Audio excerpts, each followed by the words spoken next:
All right. Hey, everybody. Welcome to another episode of the draft stream and all that good stuff. I appreciate you guys for tuning in. Trey will be along shortly. We will be covering every single pick. The first pick is in. I won't be formatting this like simply a podcast because basically the only re-listenable part of this will be after the Raptors make their pick. I think nobody's going to want to listen to, like an hour and a half of preamble on the first 18 picks or whatever. So for the time being, I'm here. Ketamine Jesus. It's not just me today. On the docket, sorry, I just had supper. It was a great supper. On the docket, we have Joe Wolfond, we have Matt Cunningham, we have Chuck of Chucking Darts, we have Nabil, and we have Trey. Trey just isn't here yet. He's coming. But I have the TV on over there. I have Shams pulled up right here. I'm ready to comment on anything and everything. And I'm ready to talk draft. I also have some Nerds gummies so that I can rely on other people to talk while I eat because I think that I'm going to be here for like 3.5 hours. And Adam Silver, he's up on the podium, people. Listen, I'm late plenty, Nesta. I'm late plenty. Don't just put it up to Trey. He'll be here. He'll be here shortly. AJ DeBonsa, first overall pick to the Washington Wizards. Already we've deviated from. Already we've deviated from the mock draft where I picked Cam Boozer first, and okay, so I'll run down what I think AJ DeBonsa is doing well. He's an extremely gifted player. He can get a bucket out of a broom closet. He has a lot of skills at his size that are really unique and that if refined could be game changing at the next level. As we see with a guy like Scotty Barnes and CMB with their Raptors, I'll just say these types of big guys can control games. They can do that kind of stuff. And CMB and Scotty are two players who came into the league a lot more raw in terms of ball skills and jump shot than AJ, but they're guys who think the game extremely well and play the game extremely well. They're very copacetic with teammates. They do all that kind of stuff. And if AJ can nail down how to play, efficiently with his dribble, with his decision making, all that kind of stuff, I mean, I think that he could be just unreal. Um, he's a tremendous talent, and especially he could be a guy who, if you don't pick him, and he really sorts out how he wants to play, how he wants to get to his spots, even gets to some of that screening stuff, moving without the ball to get and catch with momentum and just attack and not settle with too much stuff. I mean, he could be unbelievable. And first team All American. First freshman to lead D1 in scoring since Trae Young in 2017-18. I'm just reading. I'm just cribbing the the draft coverage. But AJ, I think, is you can't go wrong. He's great. Chrysalis says I just joined. Who is Samson talking about? I'm talking about AJ DeBonsa. We will spend part of the coverage just talking about the Raptors and how they're building their team. Joe Wolfond recently wrote a piece, and we'll be bringing him on to talk about that. We'll also be talking about all the picks that are happening. And AJ DeBonsa just went first overall. Will Smith says, someone on Reddit was hating the last pod saying it wasn't professional. Well, that's all right. I guess it isn't that. It's not professional in the sense of where we came from. Is it professional in the sense of, like, could it be hosted on ESPN? I don't know. Is Pat McAfee and all those guys professional? It's a different type. Was Bill Simmons in the early 2000s professional? Different type. Hello and Welcome's probably the most popular coverage in the I guess the market. Maybe theirs is more professional. I don't know. Charged words. Not sure. But listen, everyone's perception is their own. That's okay. You can't please everybody. If you try and please everybody, then where are you? You couldn't. If you try and please everybody, you couldn't pick yourself out of a lineup, right? You got to know who you are, what you like. I am really curious what Utah does because AJ was supposed to be this. I mean, he was the fit in Utah so much so that I think Well, he got asked, like, you'll stay home, and he was like, Boston, and they're like, oh no, Utah. It was like, well, yeah, I've been to Utah sometime, but Washington, man, I think AJ. I mean, they've got something cooking there, and maybe this means like Anthony Davis is there for the longer haul. There's been rumors about him. There was obviously rumors about Trae Young. There was all this kind of stuff, and now we're looking at they got the wings sort of man. They have Keyshawn, who is really great. They have AJ, who I assume will be very good. And also, they have Bilal Coulibaly just waiting in the wings. They could be like immediately. It really depends on, Trey will be healthy. It really depends on AD to kind of take them to guaranteeing wins next year, or at least like a playoff spot. But man, doing his thing. They've got a lot to start with, man. They have a lot to start with, and that's super super fun. Um, B Farn says Samson over under draft night trades 2.5. Uh, sure over. You know, uh, let's say over. Tim Waring says, "Where is Trey? I want to be able to disagree with him. He's coming. He just texted me. I'm trying to keep up with everything. What did Trey say? He's on his way. He'll be here shortly. I'm also, again, I have Shams pulled up. He hasn't tweeted anything. Could you imagine if the NBA finally put the kibosh on him and was like, listen, enough. We want our product and our like broadcast to actually be where people learn things. That'd be incredible. I would love that. As much as as much as anything else, uh, I like the broadcast being obviously there's a separate broadcast going on here, but I like the broadcast being something. I really enjoy that aspect of. I like watching things on TV. Nabil says Shams is not tweeting at all. By the way, Nabil will be on later. More of a, I think Nabil will be coming on around the time of the pick more so. I don't want to loop him into 3 hours. I'm trying to get everybody organized properly. Philly Cybus says, what are your sources telling us? Okay, so not to be too professional or unprofessional. And again, take everything with a grain of salt. Don't go and take what I say and go to Kalshi or something like that and lose money or anything. So just on the table, Bennett Sturts, there's a lot of stuff. And again, if I'm wrong, it's okay, everybody. It's okay. But the smoke is Bennett Sturts. The smoke is also Terrace Reed. The smoke is Kristanak.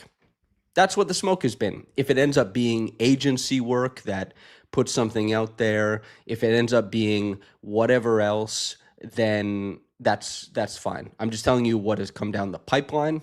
If this is from wherever, it doesn't matter. But that's what's been rumored about. Those are the guys that I've heard. If it was another guy, if it's a Buka, then cool. If it is a Dalen Swain, cool. I don't really know. But Darren Peterson to the Utah Jazz. We're back on track, people.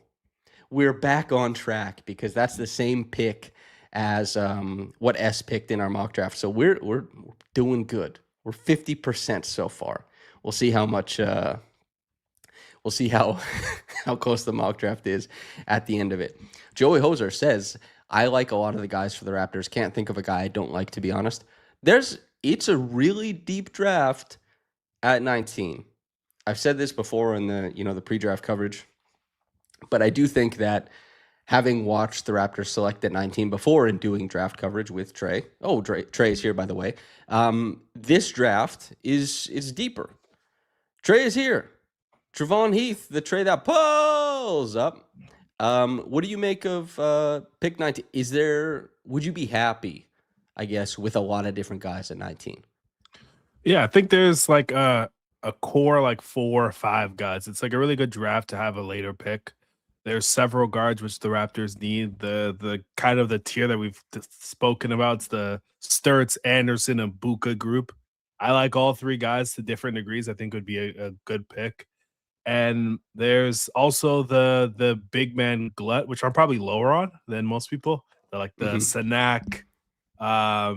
Sanak, Reed, Graves sort of tier as well. Like the Raptors have a lot of options to go to several different ways, but I think going perimeter is the best course of action. Yep. Kevin Wachowski asks where this fantastic tank from. It's on sale. You can go to Simon's right now. It's a ribbed tank top. It's probably on sale on their website too. Men's ribbed tank top. There you go, Kevin. If you want to get this tank, now they got to cut me in, man. Simons, you could, there we go. Brett says Trey and Folk. We nice with it. Okay, what are your thoughts? AJ DeBonsa, you talked about him on the last episode. Darren Peterson to Utah. How do you feel about that fit with Keontae George? I like it a lot. Keontae, I don't think will ever have the guard skills to be a lead ball handler. And while like Peterson didn't show that as much in Kansas, they asked him to play off the ball a lot and be sort of this 3-point shooter. In high school and in international competitions, he can get downhill. He can be an actual point guard with organizing ability. They have both Laurie and Triple J, who are going to be great release valves and great in pick and roll situations for him. So like the Jazz have something. Like if they make the playoffs next season, he's rookie of the year. I would not be shocked at all. I think the big thing that makes sense for me is kind of the pitch I gave about if Kingston fell to 8 in our mock draft, is that this is a very friendly place for a guard to learn. And you could make the case that like a true point guard would really do well with guys like Laurie or Triple J, because obviously Laurie is an incredible shoot. Like a big man you can run off of pin downs means that in terms of just like the framework of your offense, you can make things a lot easier on your guards. And Jaren Jackson Jr. is one of the best driving bigs in the world. And so that can really ease up if Keontae never develops into like Keontae's pretty dynamite offensively. I'm interested to see if he can maintain his free throw rate and the pull up three, but he was unbelievable last year. The big question with him is next level playmaking and just not being, by the numbers, one of the worst defenders in the NBA. And Darren Peterson, I mean, this guy could develop into a relatively elite defender. He will almost definitely be an elite shooter. And if the like on-ball stuff comes around in any capacity, then you're laughing, of course. But if it doesn't, I think that we're looking at like a team that will be good and can protect against those guys' weaknesses, at least to begin with. Chrysalis says, I think Peterson needs a 2 guard that won't take the ball out of his hands like Grady Dick, to be honest. Yeah. Nice. Right. I looked at too. Yeah, let's try and organize a trade or something like that. We'll make something happen. Okay. Pick number 3. The pick is in. There's a gold ball. Cam Boozer sitting with his father. He's not picked yet. I think he will be. Do you want to talk about Cam Boozer as a prospect, or do you want to talk about Carlos when he put the paint on his head? Let's talk about Carlos. One of the worst NBA decisions I've ever seen. The fact that he painted his head and looked in the mirror and then went into an NBA court thinking, I look incredible, is one of the worst decisions. Like there's 2 sides of this coin now. There's the Jaylen Brown side where he just like, I'm gonna own it. I'm gonna let you guys know like greatness is on your skin. And like he just shrunk to the moment. I'm not gonna hold this against his son, and his son being a top pick just shows how old I am. But or both of us actually. But I think he's gonna be a great player, and I think it's the Grizz have already drafted 3 of the 5 stars that are going to help them be a good team in the future. Oh, can you tell me who are the 3? I think Edie's going to be fantastic as long as he stays healthy. Boozer, that's our boy. He's saving us at the Olympics. Stay healthy, man. Please. And then Cedric Coward. I loved Cedric Coward heading into last year. We both liked him. He's like the prototypical 2 that you'd want on any team. They've gotten lucky in being able to have these great players and like builds like fairly quickly while also tearing down their team. Yeah. He did get picked. So and I remember last year, like you and I, it's kind of a little bit similar to Graves this year, seeing a guy who, I mean, Coward was much more convincing on tape, which is why you and I were like, oh yeah, he's a lottery prospect. When we first discussed him, he was a back-end first-round guy. He almost went back to Duke. But he was playing like 3rd division, like all this kind of stuff. And it was like, man, he looks great. Like this guy looks like Kawhi Leonard. So hope that he's good at the next level. Cameron Boozer, basically the pitch with him is that He does all the quiet things on the court while doing a lot of the loud stuff. If you want to get into like deceptive athleticism and strength, some people make the case that he has enough athleticism to not even have it slow him down at the next level.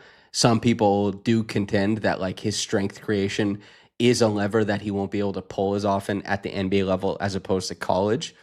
I think he is a guy who I don't know exactly what's going to work at the highest level for him at the next level. I don't know what his number one skill is going to be, but I know he's going to figure it out. And this isn't like the Michael Kidd Gilchrist second overall safe pick. Yeah. This to me is like a guy who, no matter what happens, he's going to find his impact in some form or fashion.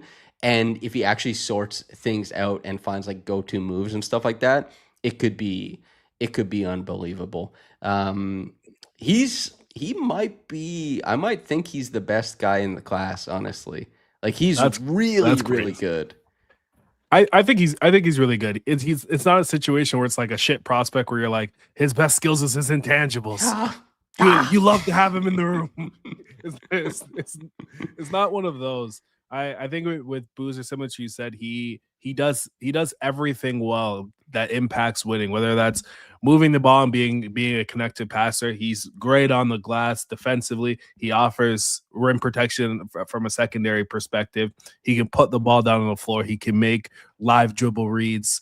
The strength creation is kind of the issue that I have. He's not necessarily generating blow-bys. He's usually running through people. But I think of the three guys, I'd be the most surprised if he wasn't a high-level impactful player, just because of how great his feel is. Well, we have two comps. Will Smith makes the comp of Boozer to CMBE in terms of a high ceiling. Different types of players, however, they are spreadsheet darlings. And then Arkex says Boozer really reminds me of Scotty Barnes. I'm shocked I don't hear that NBA comparison more. I like the CMB comp more because Boozer is far more ground bound. Like CMB, we've seen him sky for dunks, obviously, and he's his foot speed and stuff like that. There's obviously elite athleticism there, but Scotty is, I think, when it comes to Boozer, CMB, and Scotty, of those three, I think there's another level of like explosive athleticism, that bounce, the quick jump, stuff like that. Also, apparently Jake Fisher is the one spoiling the picks this year. Yeah, Shams isn't tweeting. So Jake is the man now. That's Dang. good for you, Jake. Big fish, you and Kai nicknamed him. I was up His word late is night bond. balling. We were stacking up money by the thousands. Wow, what does he call himself? The People's Insider. Good for you, Jake. I think what I'm gonna decide to do is not look at Jake. I'm gonna just announce it when it comes in here, unless Jake really goes out on a roll. Because the first 3 or 4 are pretty easy to call.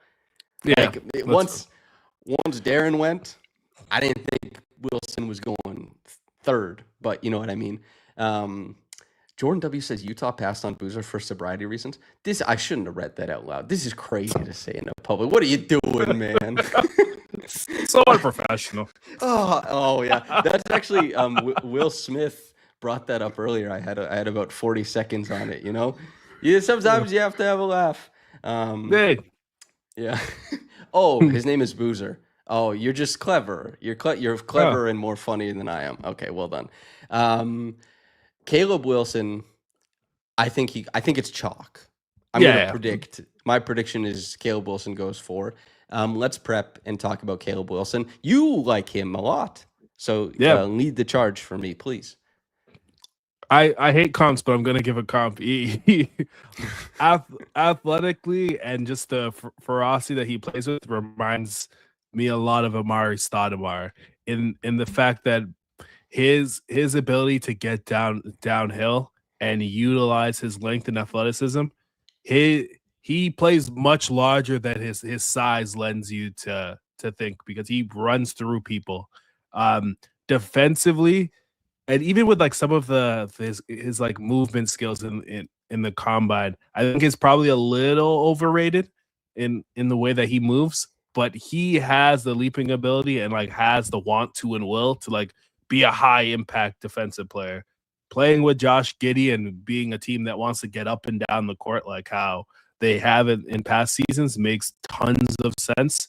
There's probably some overlap with like Bruce Ellis and like how they want to play, but like he's good enough where he'll figure it out in between. And like he the type of defense that he'll I think long term be able to add is he could be a franchise guy for them, honestly. It's that type of Yeah. draft. It's Caleb Wilson. He's hugging his mom right Yeah. now to the Chicago Bulls. You know the vibes says, is Chicago good at developing talent?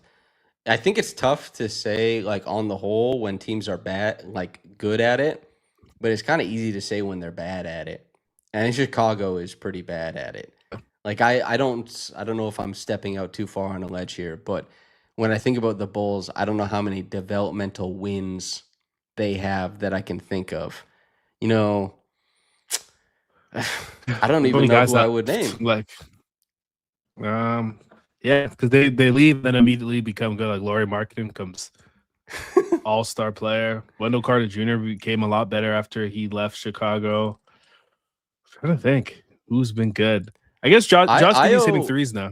Uh, yeah, Io became a better guard than people thought he would in yeah, Chicago. I guess I Zach Levine obviously became something in Chicago, but he was starting to flash that in Minnesota anyway. So yeah. yeah, Kobe White to an Oh, it's extent, yeah. Yeah.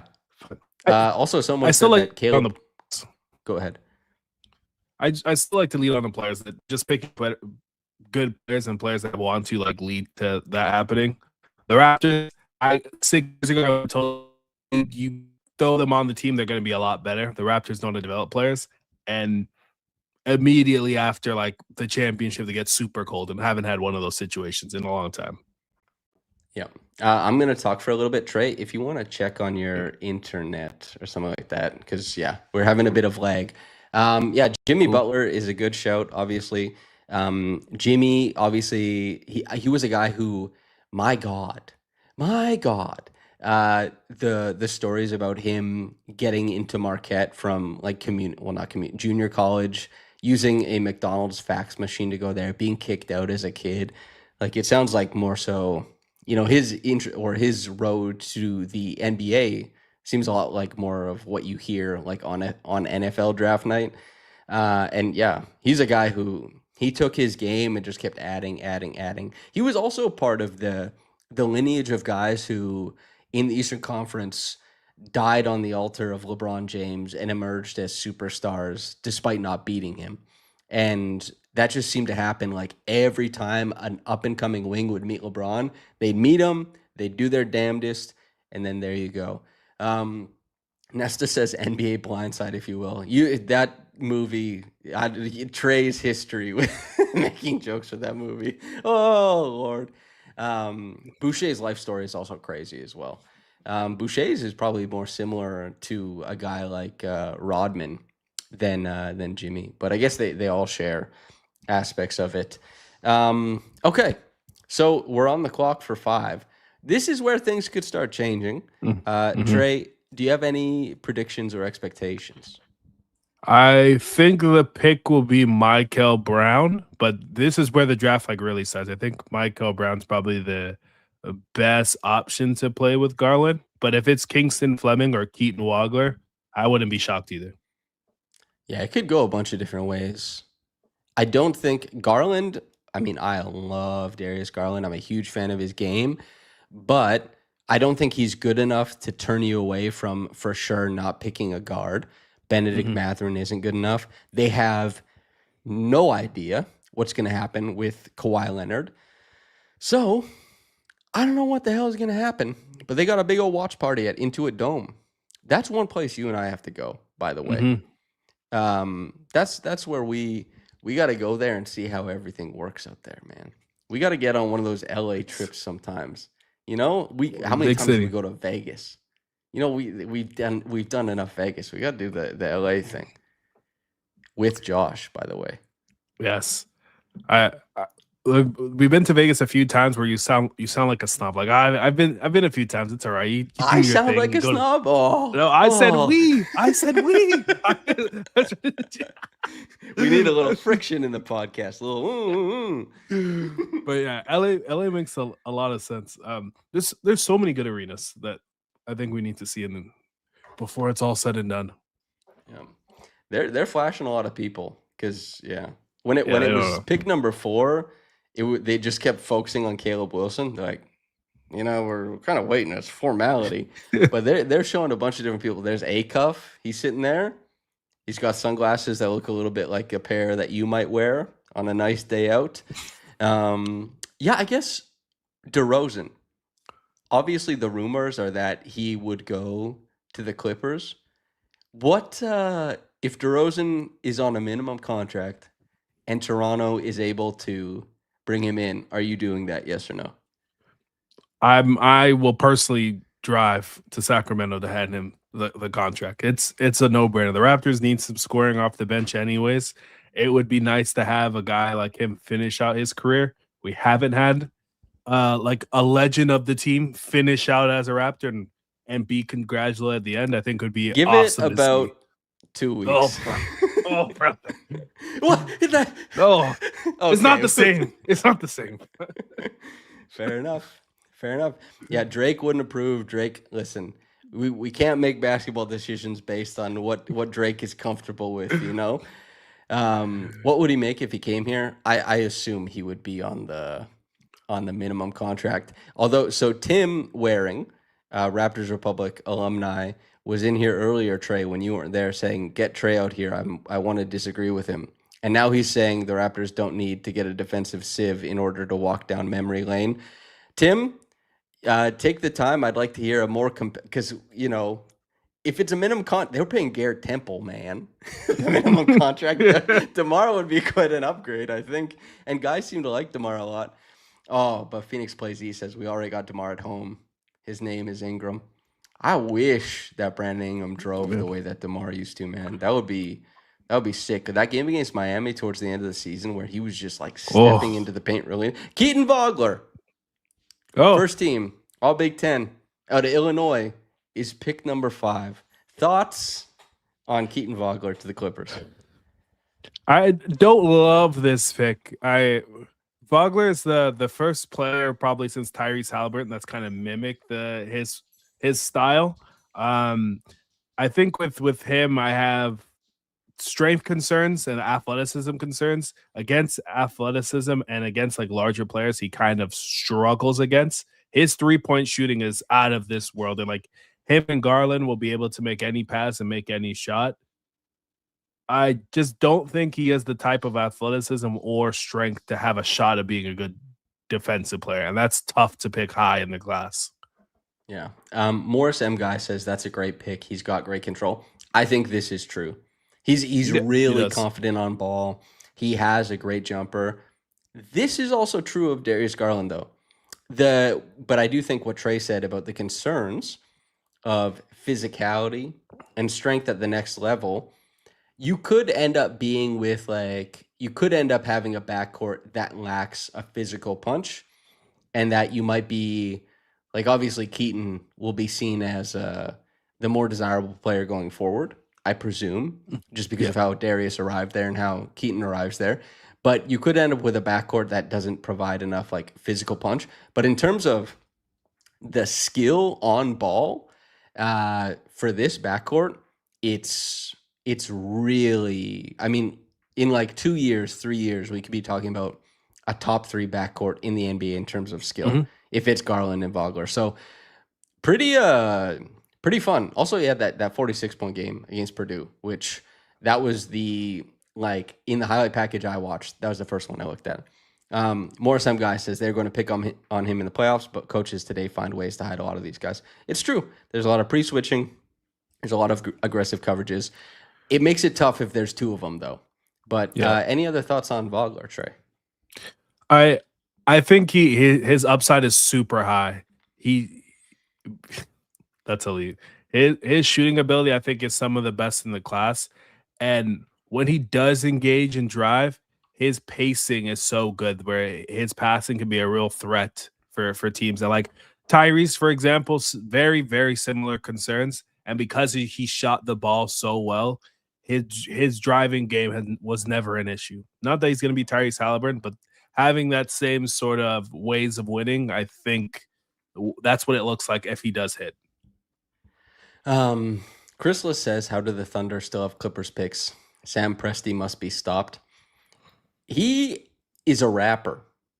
This is really interesting when you think of Sam Presti, Zoran Mamdani, Esfandiar Barahini.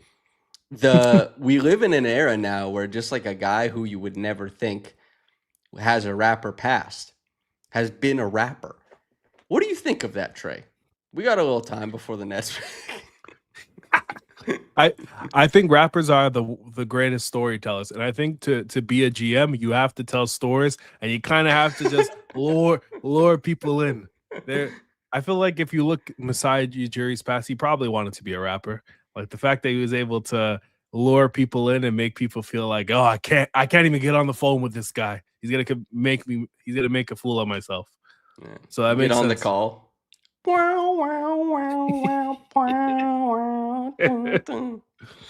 That's funny.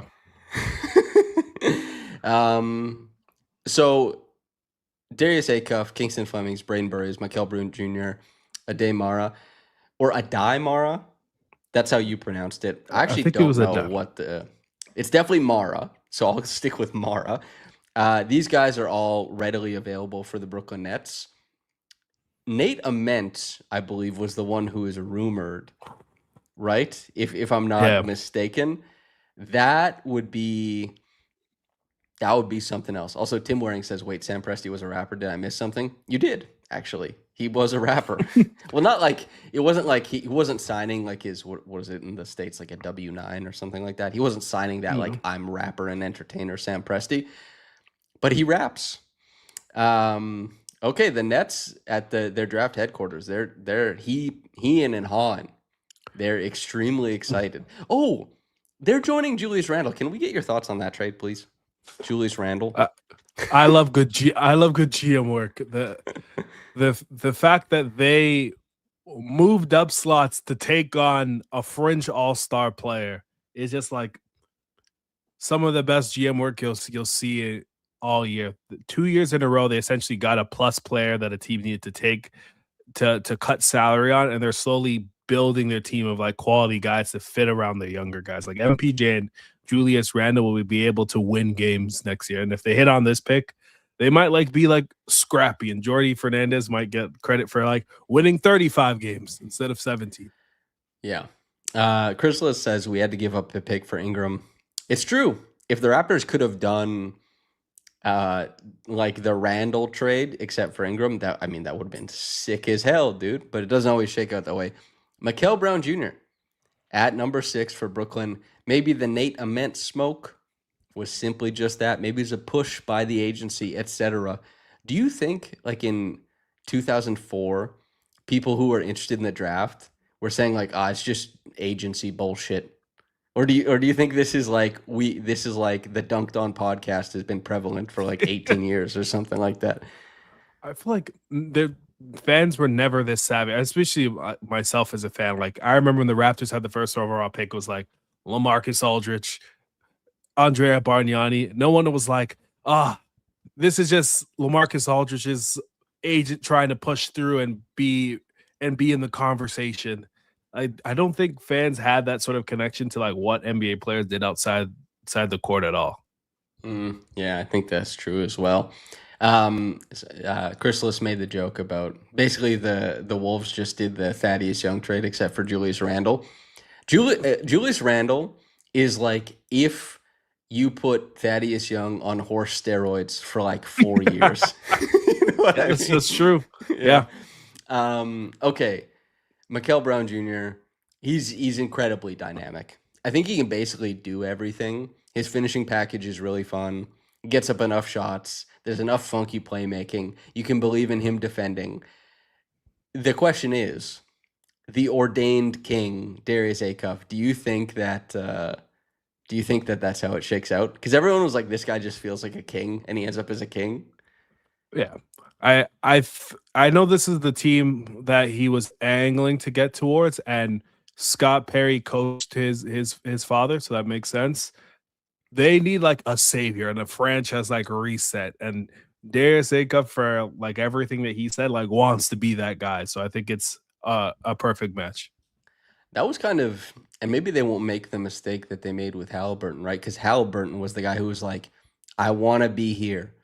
I Yeah. want to transform Sacramento. I want to be here when we win. And maybe Acuff will be that guy. You know, he certainly seems like he has the mentality.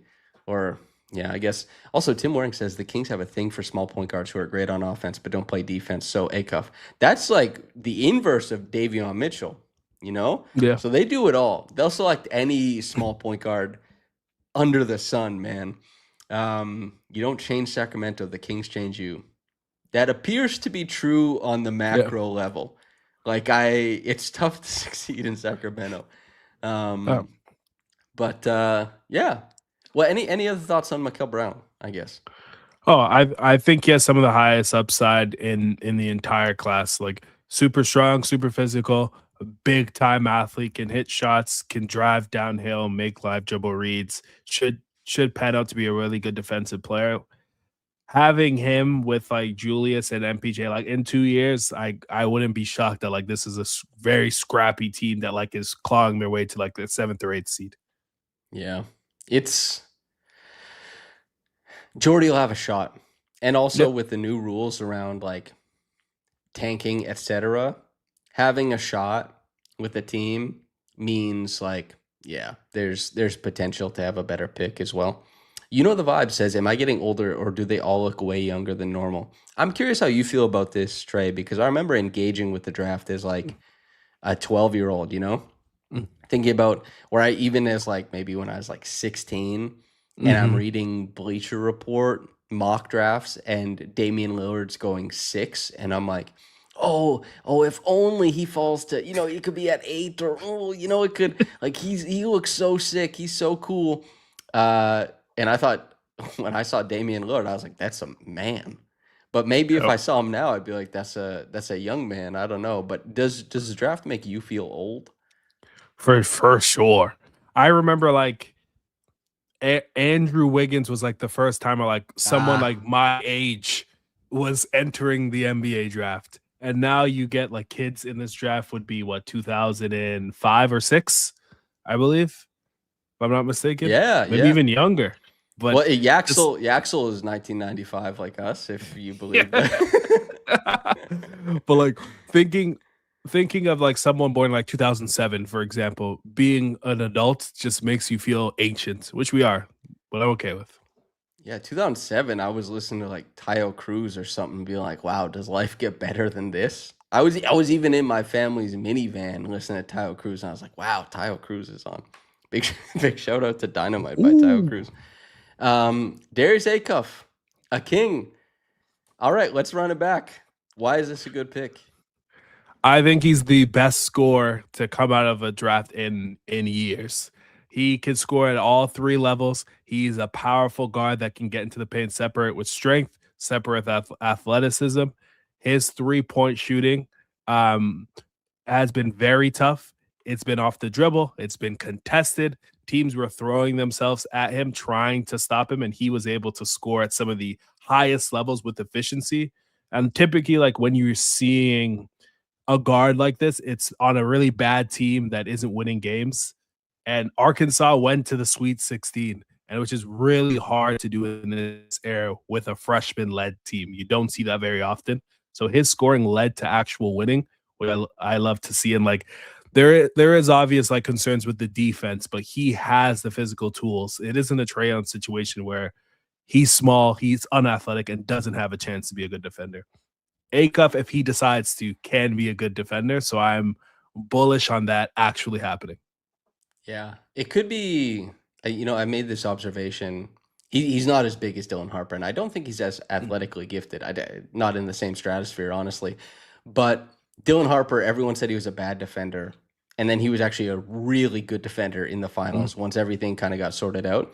And Koki says, "Nah, man, he's a horrible defender." He is currently in Yep. college a horrible defender, but hope springs eternal. And if there's any Kings fans watching, I believe in the young man you just drafted. He wasn't as high for me as a lot of other people, but I'm certainly not the the bellwether of what's good and bad in basketball. I mean, prospects are so. The only thing I know, two things: prospects are really hard to get right. These are young men who deserve optimism. That's kind of Yep. where I'm at with it. And it's kind of like, Acuff Jr., if I were him and I put up 23 and a half points, I put up 6.5 assists per game, and I shoot 44% from downtown, and someone tells me what I shot from three in like the EYBL circuit in high school, I'm going to freak out, dude. I mean, like, I just did it in Arkansas, in college, and you're talking about, I hope everything works out for him. I hope he is the guard to take the Kings to the next level. And that's my hope. That's my Yeah. hope. It's fun when the Kings are good. We got to see one season of like what that would look like, and they were the most fun team in the NBA. So I want them to I want them to be good. I want him to be good. I want him to be good too. You want me to have notes on all 30 guys? Come on. It's right there. How do I look away from it? I'm like an iPad kid. Yeah, not professional. Oh, Lord. This is funny, man. Yeah, I'd be very excited. I did know Darius Acuff shot 44% from downtown prior to seeing it on the screen, though. That did sit in my memory. Yeah, pull up the No Ceilings draft guide. I think that would feel like that's their work. You know what I mean? I'm not gonna put it on screen unless you're just telling me to read off of that.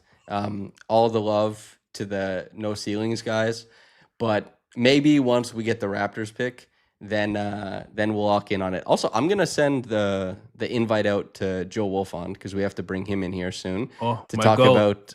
Yeah, fantastic. We'll get the two minds that create all the trends for the Raptors thoughts right here. And Joe has a piece about, what can we learn about the Raptors playoffs? And I think obviously we can talk about like, what's happening in the draft as well. But I think, listen, it's a if there's like hundreds of people who are just tuning into this, like, we love these two guys. I didn't know this was a Raptors thing. I hate to break it to you, it's a Raptors thing. So we'll be focusing on that. Do you have any expectation, Trey, of this pick getting traded? Because there was rumors about that today, right? If I'm not mistaken. Yeah. If I were Atlanta, I would be trying to use it to get Jaylen Brown. The Celtics are in a really particular situation. It's kind of like when you think you're gonna go with your mistress and you ends up blowing up in your face. Not that I know of this, obviously. I definitely don't. I think Jaylen Brown would have really helped them be able to punch up. If they do keep the pick, I would pick Kingston Fleming. I think it would be a fantastic pick, and it would also help lead the charge. And they would have two guys I think that could be cornerstones for their team. Phoenix Plays Z says they literally burnt the Jaylen Brown relationship. It's over, man. I mean, Jaylen Brown, I think, is a unique guy anyway. And those types of relationships, guys like that, I think it's tough for those guys to be on one team throughout their whole career anyway. And whether or not, and also the Celtics, I don't know, we think Brad Stevens is probably cutthroat, right? Yeah, it would have to be. Yeah, so I think Jaylen Brown is a very self-enterprising. Brad Stevens is very cutthroat as a decision maker, and so that's probably it means that nothing lasts forever. Joe Wolfond is here. Joey W. What's up, fellas? How you doing? Great, man. So happy to be here. This is it's a new one for me, being on the live stream during the draft. So, yeah, hit me. What you got? Okay, I'm going to ask you, have you paid attention to the draft at all? Do you have any hopefuls, anything like that? I've said this a couple of times, and people who follow me will know that I'm not a draft guy, and like at best I'm playing catch up after the season ends and not really formulating strong opinions because I don't think it would be fair to do that just based on watching some clips and reading stuff that other people who have really done the work have grinded all year to do. So I think I can think about this in terms of the type of player that I think would make sense, but I'm not going to be able to tell you which guy is definitively going to fill that vacancy or develop into the type of player that is going to be able to help the team in the ways that they need. So I think I've been hoping for a guard, but I've also said a couple of times that I think this team needs help in so many different areas that I can square it any number of different ways, depending on what they decide to do. Like, I think it'll be easy to justify almost anything just because there are so many needs, right? This team they took a huge step forward this season. They still have a long way to go. And I don't think there's really any one area, whether it's skill-wise or positionally, where I would say like they definitively don't need help. And this was the wrong decision to go there. So that's kind of where I'm at. And I think, once they make their pick, that's when I feel I'll really be able to dive in and decide or at least come to my own conclusion about what their rationale was and how that player is going to fit and help. Okay, so for anybody, I'll put the piece is in the chat if you guys want to read it after. You could read it now if you like. Read it whenever. From Joe, which is basically meditating on the Raptors playoff run and the 2026 NBA playoffs, what there is to learn. I kind of want to talk about your bullet points here, one of which is guards make the world go round. Two is one way or another, the Raptors need more offensive talent. I think those go hand in hand. So without even naming a prospect, I'd like to hear what you think the Raptors need at that position.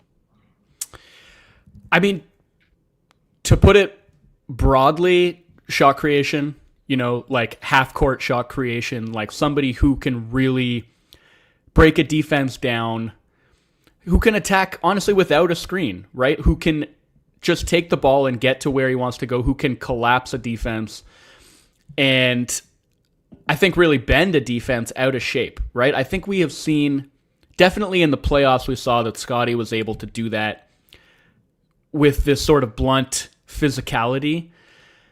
And that's fantastic. And the great thing about Scottie is that he can really take advantage of any attention he draws because of what a special passer he is. But I think you really need somebody who can do that off of the dribble, who can hit pull-up threes. I mean, gosh, how many times did we talk about this throughout the season? Like, that is just such a glaring deficiency. I mean, they hit 8 pull-up threes in the playoffs in 7 games. And they were the lowest volume pull-up three-point shooting team in the league during the regular season. Like, it's just not something that they were able to do at all. And that, like, you have to be able to do that, not just to hit the threes themselves, but as a trigger for possessions to cascade into something potentially even better than that, right? Like, that is such an important thing for teams to be able to do that the Raptors just could not do at all. And so I know we get into semantics when we talk about this stuff sometimes because some people want to say that Scottie Barnes is a point guard. And I don't really care about the semantic arguments. What I care about is, like, when I'm talking about you need guard play, what I'm talking about is you need guys who can hit pull-up threes, who can run a high volume of pick and rolls, who can get places, like really get places with their handle in the half court, hit threes off a movement. Like, this is the kind of thing that I feel like the team probably needs the most right now. Yeah. When I think about that point guard position, hitting threes in transition is paramount for these Raptors if they want to play fast. Pushing in transition so that Scottie doesn't have to so that Scottie, who shot like 88% on catching middle in transition, gets to keep doing that. Having guys who space out so that he can do that. Having guys who push so that he can do that. And guys who score out of isolation when first actions get shot down. Even like pick and roll, you might be able to argue in the playoffs that Scottie, on a points per possession basis, could probably get you around somewhere a good guard could do that. But in terms of needing like pull-up three-point shooting, needing efficiency in transition and putting Scotty in the right positions, having a dynamite ISO score at the guard position would be unreal. Trey, can I get your thoughts on Kingston Flemings first to the Hawks before we go back to Joe? Yep. Masai also just made he went off the board also. We should touch on. Who'd Masai pick? Morris Johnson. Oh, okay. Well, I'd like to hear about both of them from you, please. Kingston Fleming is one of my favorite prospects in the draft. I think when you saw with the Hawks, especially in the playoffs, that Jalen Johnson-led creation just is not going to work in the playoffs, especially in the half-court setting. They had to rely on CJ McCollum's creation for most of the playoffs. With Fleming, you have a guy that wants to defend. I think is probably one of the 2 or 3 best guard defenders in this class, and also is one of the best dribble drive creators in the class as well. So you're alleviating a lot of the issues that Jalen had while also adding a guy who should be a plus defender onto your team. Okay, and Merez? I mean, that's pretty fun. He fits the MO of like a Messiah Jerry prospect, super long, really good defender. Looks like he'll have the like plus skill in terms of like passing, shooting, dribble creation. How him and Cooper fit together fits kind of in the sense of like what the Raptors were originally trying to build out with this super long 6'7" to 6'9" team that can do everything on the court. And Dusty May's team also did that in Michigan. So I understand the rationale, but I think Brandon Berry's is significantly better. Okay, so to get it back to Joe, there is obviously the bold point about guard play is incredibly important. They need more shooting and more dynamism offensively. Also, you have here, and people probably can think of like 4 or 5 prospects that they really like based on that in this draft. But you also they have most, but not all of the right defensive ingredients. How important is it to you to bring in, if you are going for that guard, a guy who helps them win on that end? So, I mean, that section I was really talking about a couple of things in terms of what they're lacking. And the big one was rim protection. And I mean, primary rim protection specifically, right? Because in terms of secondary rim protection, it doesn't get much better than Scotty and CMB. Mm-hmm. But I think what we saw in the playoffs is like, you see the way that defensive schemes operate now, where teams that have this big behemoth in the middle, they feel comfortable like funneling the action toward that guy and playing schemes where that guy's playing in a one-man zone and things sort of orbit this one titanic rim protector in the middle. And the Raptors didn't have that. So it was very important for them to really contain stuff above the free throw line. And give them credit, like when Scotty and CMB are on the floor, they can do a really good job of that because of their switchability. A lot of the top blocking stuff they did in the playoffs worked really well. And because of the versatility those guys have in terms of the types of players they can guard, they're able to do that. But once the ball got past the free throw line, they were in a lot of trouble, and they allowed the Cavs to shoot 72% at the rim, which any team that advanced past the first round was just way better than that. And like the teams that went deep in the playoffs were significantly better than that. So that is something I'm thinking about. Like, I think they had dreams of Pirtle being that guy when they went and reacquired him, and it just hasn't worked out that way. Like, even before he had this season from hell, his rim protection had clearly declined, I think, in the couple years before this. Yeah. Oh, yeah. So thinking about like that as a defensive ingredient that they're sort of missing that these elite playoff defenses have. And the other one I mentioned was defense on the wing, where, and this is tricky because I don't know how you want to categorize Scotty and CMB. Like, they are wing defenders, but they can also be point of attack defenders and backline defenders. But the Raptors are starting, RJ and Brandon Ingram, who didn't give them really a lot of defensive playmaking, didn't do a great job in terms of contained defense, I don't think. And I was thinking, like, the point of comparison specifically was the Knicks, right? Because the Knicks had the best playoff defense this year, like number 1 in defensive efficiency in the postseason, which you would not have expected going into the playoffs at all, for them to outperform the Thunder and the Spurs and these like truly special defenses with some of the limitations ostensibly that they have. but they had these three like really good dynamic wing defenders who I think were, I mean, and credit Towns who leveled up at the defensive end in the playoffs, but I think the conclusion I came to was that it is easier for you to have your wing guys be really good and cover for a defensively limited guard than it is to have like a guard, let's say Jamal Shed, right? Be part of the solution for a wing that's getting picked on. And so when I think about, would a guard have to be defensively capable? I think you can get around that more easily than if you have a defensively vulnerable wing, for example. Obviously, you have to think about how that, if IQ is going to be here long term, can IQ and this guard survive defensively together? Does have to be a consideration. But I think also, if you're making this pick for the future, I don't know if you want to have IQ be a determining factor in who you pick. Yeah. I think, you don't want IQ making any decisions for you. Also, since this is relevant to the front court, Morris asks, do we have any inside knowledge if there's a chance we bring Mamu back? I haven't heard anything about the Raptors' intentions. I heard that Mamu wanted north of $10 million a year.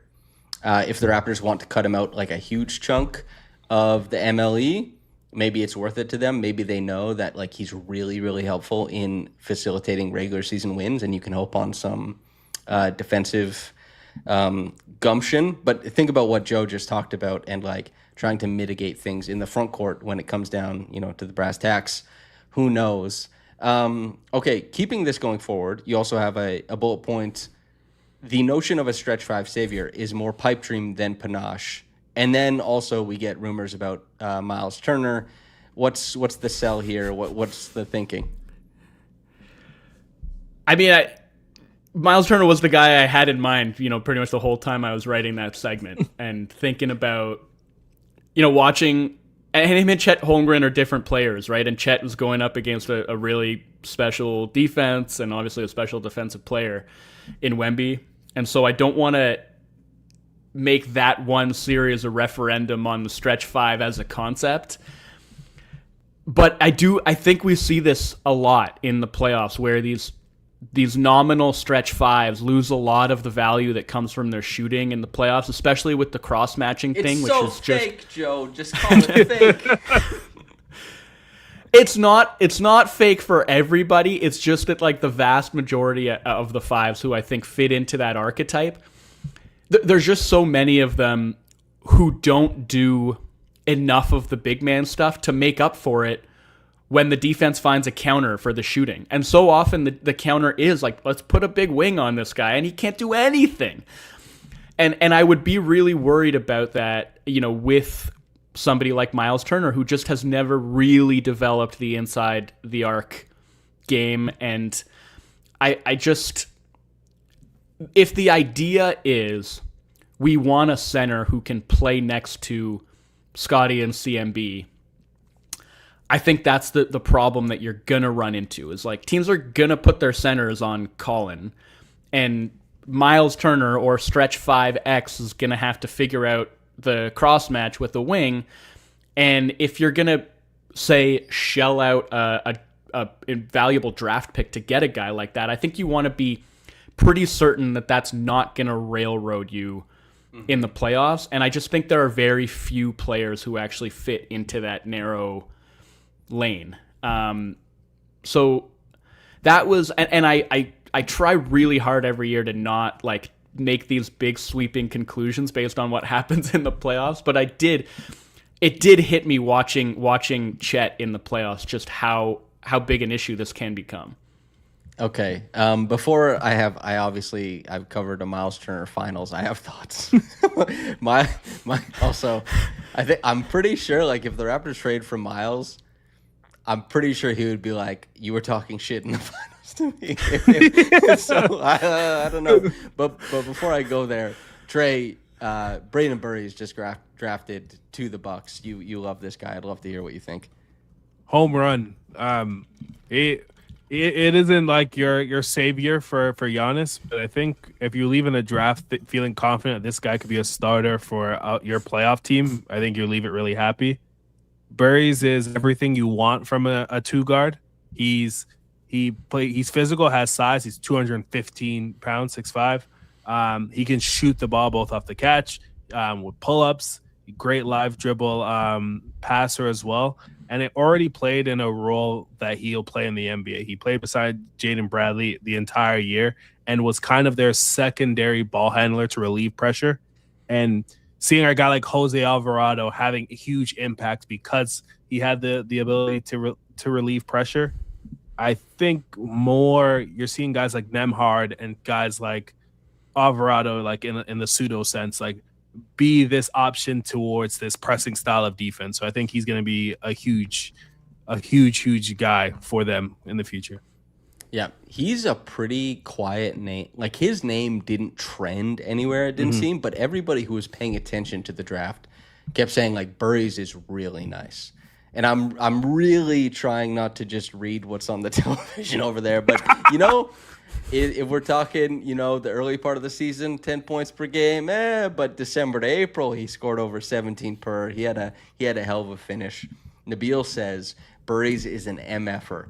That reminds me that one time I tweeted Kyle Lowry is a MFer, and his mom, his sweet mother, quote tweeted and was like, I hope this is a good thing. I was like, yes, I promise it's a good thing.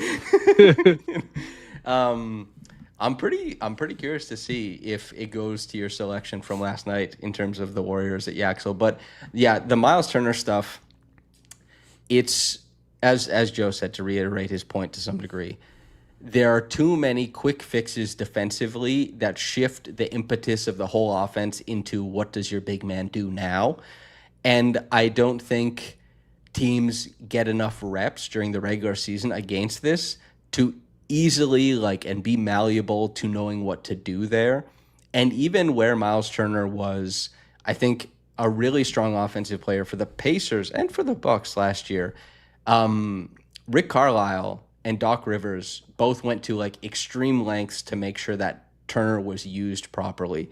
And it isn't as simple as just being able to pick and pop and you place him here, so now the big man is in a different place. It actually requires a lot more intention. And in that intention, you also come up against these limitations.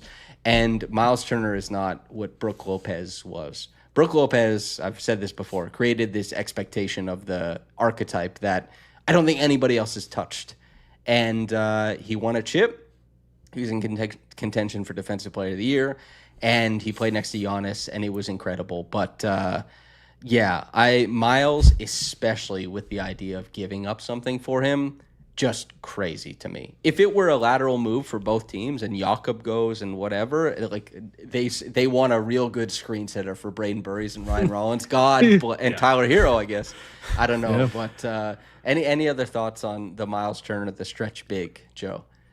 Well, again, if Miles Turner was the defender that he was 4 or 5 years ago, I'd be all aboard this train. And the same thing with Chet. If they could find a way to get Chet without giving up Scotty or CMB or completely gutting their depth or their draft asset cupboard, if there were a way to do that, I'd be over the moon, because Chet is an unbelievable rim protector, and he is the Band-Aid that fixes, that wound that I talked about before in terms of their interior defense. So, and then it's the offensive skill, the 3-point shooting, the myth of the stretch five, that's gravy on top, right? And I would have loved Jaren Jackson, who they tried to get apparently last season. I would have loved him for the same reason. That would have been so sick, man. And it got scuttled because they couldn't find anybody to take Yak's contract, and it's just he could have had a $19 million player option. We don't have to go down that road, but that was Messiah. But Jaren, Bobby Davis. And look, Jaren, like Chet, like Turner, like a lot of these sort of stretch bigs, and he, I think, is more skilled in terms of what he can do with the ball in his hands as a driver, but they all have these limitations in terms of screen setting, in terms of rebounding, in terms of doing this big man stuff. And I think with guys like that who are such good rim protectors, that's when I feel like you can overlook those limitations and be like, you know what? in terms of the rebounding stuff, in terms of the physicality, Scotty and CMB can handle that, and we'll live with those limitations because what you're bringing us defensively is so valuable. So you also, I know you touched on it briefly, but you have the bullet point. Scotty and CMB can't do everything. I know that is in more relative to the defense, but as Chrysalis points out, Jakob is simply too pricey to move. The Raptors' best bet is sadly hoping his back gets better. This isn't so much. This is just, I guess, copium and hopefulness, but that springs eternal. What do you think about that? As currently standing, the Raptors' front court situation heading into next season. I kind of agree that that's their best course of action, is just to like wait and hope that he can put together a better, healthier season. And in terms of the front court, like if he can do that, if he can be the Jakob Poeltl we saw 2 seasons ago, I think they're in a pretty good spot. I think we're still not going to see them play those 3 guys together very often at all. And I think in those minutes, like you could still see them do that in limited minutes and crush those minutes in the regular season because they're so good defensively and they're rebounding 40% of their own misses. Like that kind of thing can work in the regular season. In the playoffs, not so much. But I think you can have this sort of helicopter rotation of bigs where it's like 2 of those 3 guys are on court, most of the time, and you can make it work. And then, there ultimately will come a time where you just sort of have to make a decision. Like what is CMB? Like what are CMB and Scotty together? Are they primarily a 3-4? Are they primarily a 4-5 combo? And how do we build out around that? But I think for now, and until this Poeltl thing gets resolved, I think they could still be fine in the short term as long as he is healthy-ish and performing. So, I don't have an issue with that. And Jakob still does, like at his best, do a lot of things that this team really needs.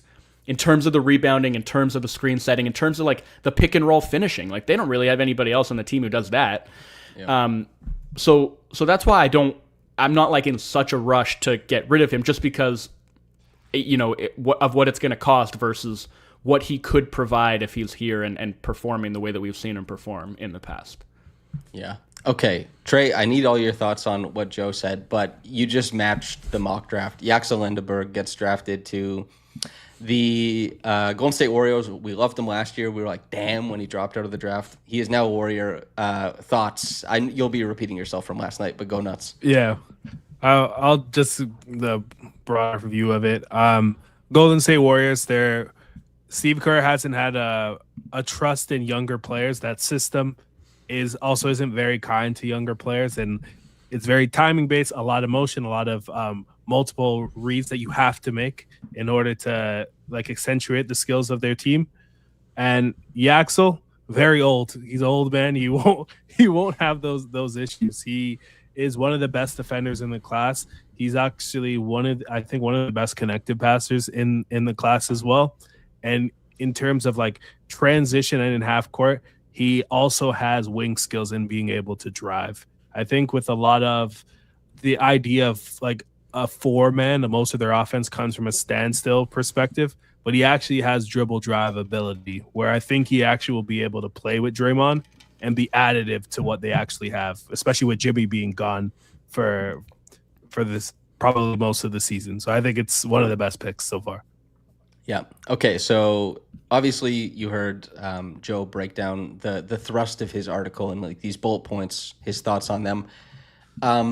Taking that in, the first question, one, does it affirm any of your favorites on your board? And then 2, do you think that there are any fixes on the roster, like, Brandon Ingram, volume from downtown? Can that sort out some wing stuff? Jakob health? Like, where do you sit on the Raptors coming into the draft, but also kind of, I guess, adjusting and improving for next year? Yeah, I think everything Joe said affirmed what we saw against the Cavs and how you're feeling during the season. Scotty struggled to score easy points, and one of the larger reasons is that there is nobody on the team outside of Emmanuel Quickly who there's still some concerns with the type of threes that he takes or the lack of volume to pull the actual defense up to make shots easier and accentuate Scotty's passing and ability to get downhill. I don't think the way he played in the playoffs is sustainable, and doing that for 82 games would be far too much of an ask. So having an actual pull-up shooter that can bring the defense higher and allow him to get into the paint in a much easier way to score easier buckets makes tons of sense. And then the idea of the stretch big, I think one, I agree. I think the Thunder and Spurs series is the easiest way to kind of explain the situation. Just Chet was never able to pull Wemby out of the paint. One, because he just does not shoot well enough to warrant moving their gargantuan rim protector. So you're stuck with a wing on him, and then also you're allowing Wemby to just play on non-shooting players. With Karl-Anthony Towns, one, he could shoot, but when he's cross-matched against a wing, he also can drive on those guys and score really well, which you saw the Spurs really struggled playing, especially in the first couple games of the series, and punish them for actually cross-matching. With standstill bigs, it's really tough to warrant having them in the corner unless their defense is like otherworldly. And Chet's is, but he simply just did not hit enough shots to affect the defense, and you saw Shea have a much harder time. So ideally, in the ideal sense, either Scotty or CMB develops more shooting talent and more wing skills that allow you to play a traditional center beside them. Yeah. I think, Phoenix Plays he says, okay, but Trey, what if Scotty's just LeBron now and it doesn't matter? I'll be honest, I would be very surprised considering I think Scotty can do that in the playoffs again.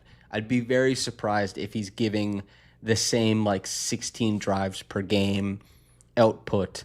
And quite frankly, even though he gets paid a max, I don't think it would be fair to ask that playoff performance of him in the regular season. You need guys like Kevin Huerter to be a flamethrower when it's a more frictionless game going on.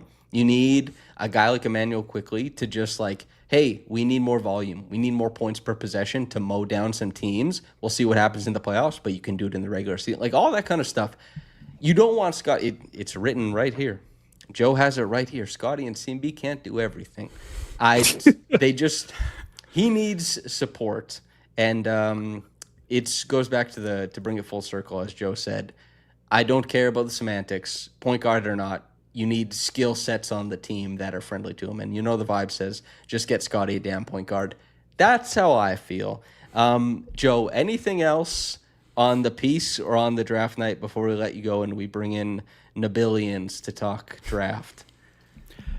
I did want to ask you guys, because I know there was some talk about Swain on. Did he went to the Raptors in your mock, right, on the last pod, if I'm remembering correctly?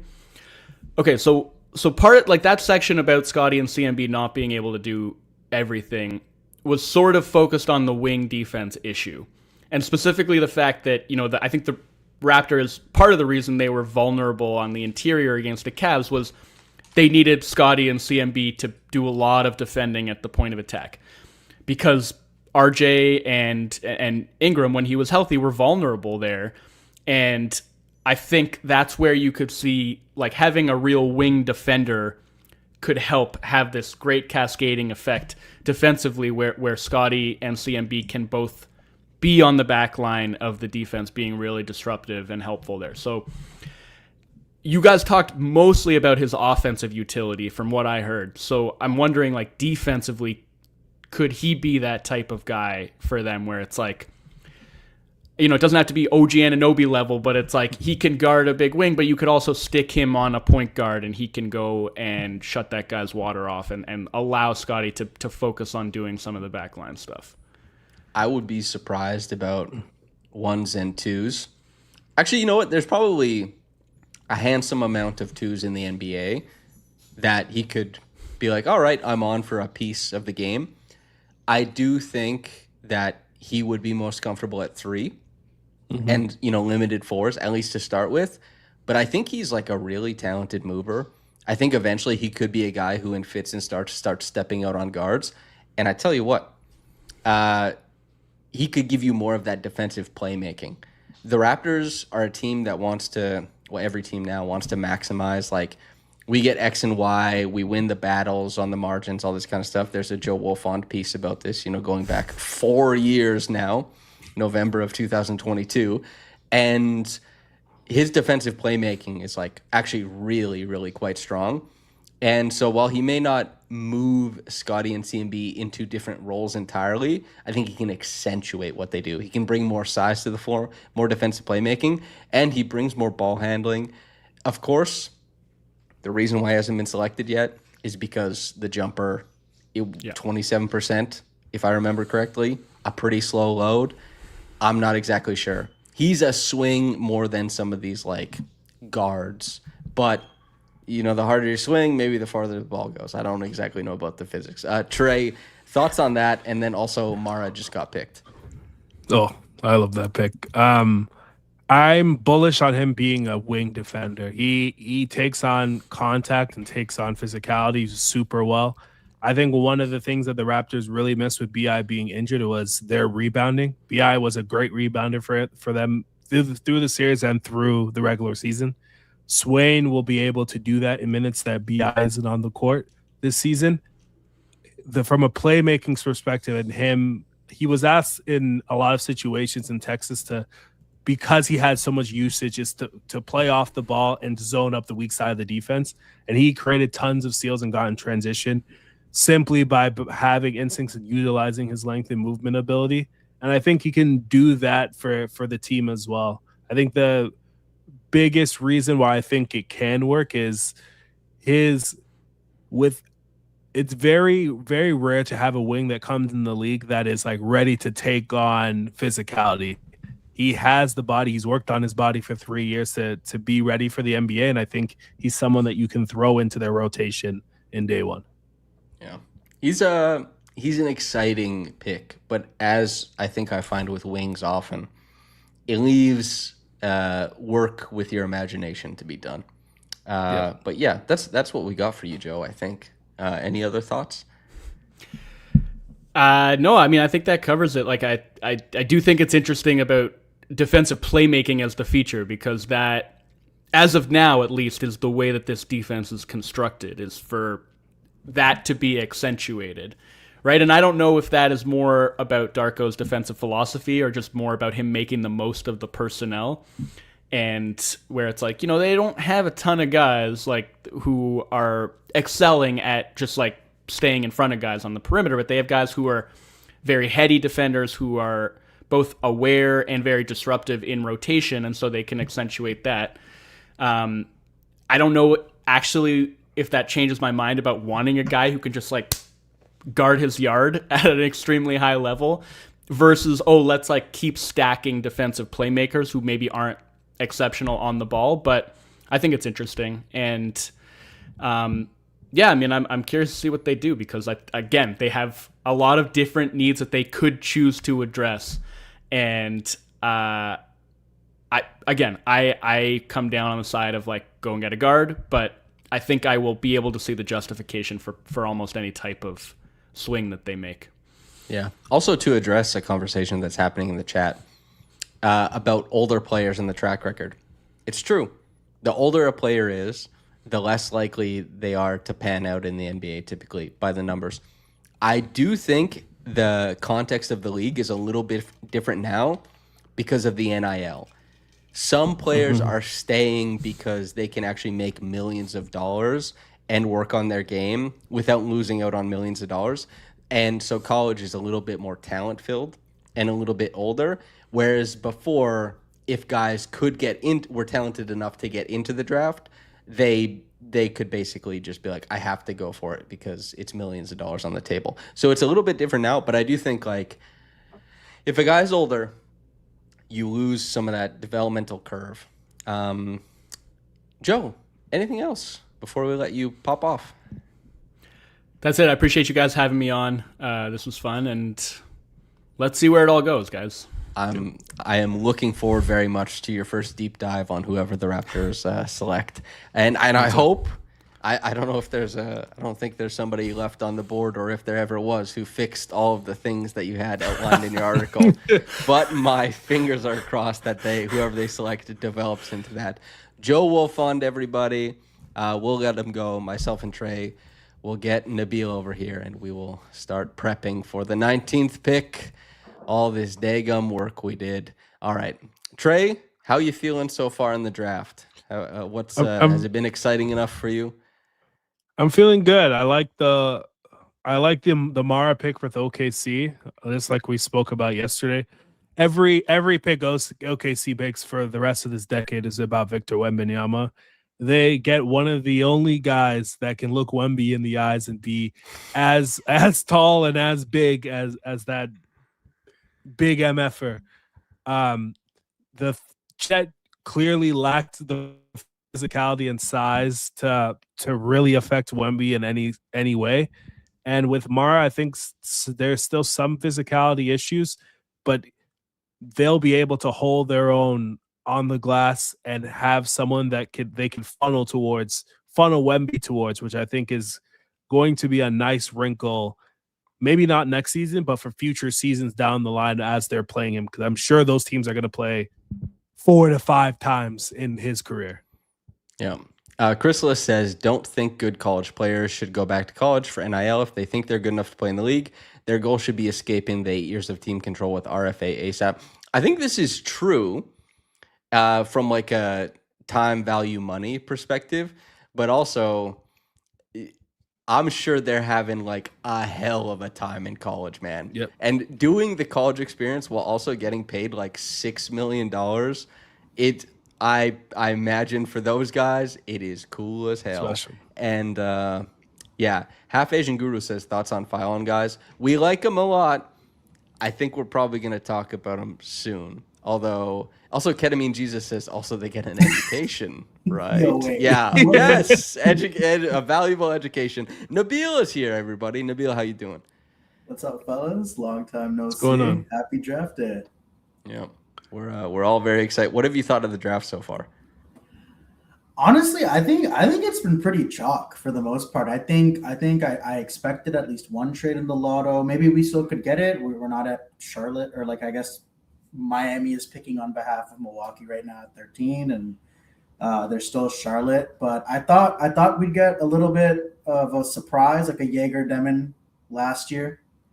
But who knows? Maybe we'll get the Hansen Yang sort of surprise in the mid-teens. Let's see. But so far, so good. I think Mora's going first as the Michigan as the first Michigan player off the board. I felt pretty good about it. I think there was a lot of buzz. If you read all the reporting and stuff about, his workouts going really well, people really liking the interviews and all that. So, yeah. And then, we had heard Yaxel might fall. So, goes in the lottery to Golden State. So, yeah. Yeah. B Farn says, what happened to the new bike? Sounds like he's in a fishbowl. Check your mic settings, and we're going to talk to Trey about Nate Ament, who just got drafted by the Heat. And so is going to Milwaukee, I believe. But yeah, Nate Ament, he's off the board, brother. Yeah. I know he's been linked to them pretty much throughout the process. Several years ago with this same pick, they hit on someone that was more of a project and an idea. I think Nate Ament fits the same sort of rationale. Super long, great tools, and he's a great mover and is able to get downhill. His free throw rate was super high because of that. Most of his skill work, and I think you see this with most wings, he's shown the ability to get to spaces on the floor. He doesn't have the physicality yet to really separate, and doesn't necessarily have the shot making to warrant giving him tons of usage. But having a guy that's a really good mover that can dribble and get to the rim at that size gives you one of the higher ceilings in the class. And like if you've traded one of the 15 to 20 best players to ever play in this sport, you're probably going to want to shoot for the moon. So I understand the rationale. It also fits pretty well with Burries, where Burries is a little bit more like there's a little bit more oomph in his game, and it's a little bit more certain. I think that Rollins, Hero, Burries, Ament, in terms of having enough guys who can take on possessions, but also not being so married to those guys that you can give creation possessions to guys to try. I think that's a pretty friendly fit. it's not one that inspires awe, but I think it's it's worth something. I probably wouldn't have picked Ament this high. He's probably more of a guy between 20 and 30 for me. I'd love to be wrong about it though, because I mean that Yeah. means that he's converting all of the questions into certainties. And as you said, Trey, like with wing players, usually it's the highlight tape is sometimes they get to a spot, sometimes they hit that pull up, but it's just looking for that consistency and output and impact. Nabil, what are your thoughts on Nate Ament to the rumored Bucks? Honestly, man, if you told me how the college season went, I thought he would have fallen out of the lottery. But like I think, you know, you look at the mocks, I think both Jeremy Wu, or actually no, I don't think Wu did, but maybe Vicini did. You did last night. I did last night. Okay, so yeah, he had Nate. So Vicini had Nate Ament to the Mavs at 9, and I think Wu might have had him at 9 to the Mavs as well. So yeah, I agree with everything Trey said. Like, honestly, if I could totally imagine if you saw Nate Ament in a gym alone just working out, you'd be like, whoa, like size, skill, like sign me up. But we'll see, man. Rooting for the guy, but you know, and I didn't watch him in high school at all, so I have no sort of insight on that. But what you saw at Tennessee was real shaky. So hoping for the best. And you look at the Bucks roster. I mean, Usman Dieng, Hawkes, now Ament. Like Hawkes is a known commodity, but like Dieng or Ament hitting would be nice for them. Yeah, it would do a lot. Red Eye Kropka says, imagine Kuz, Hero, and Turner being your vets. I saw that tweet, obviously, of Kuzma saying, like, you know, I defend 1 through 5, I do all these things. And someone quote tweeted it with a video of Bart Simpson playing 3 games of chess at once. And some bystanders like, he's playing 3 games of chess at once. Wow, this kid's incredible.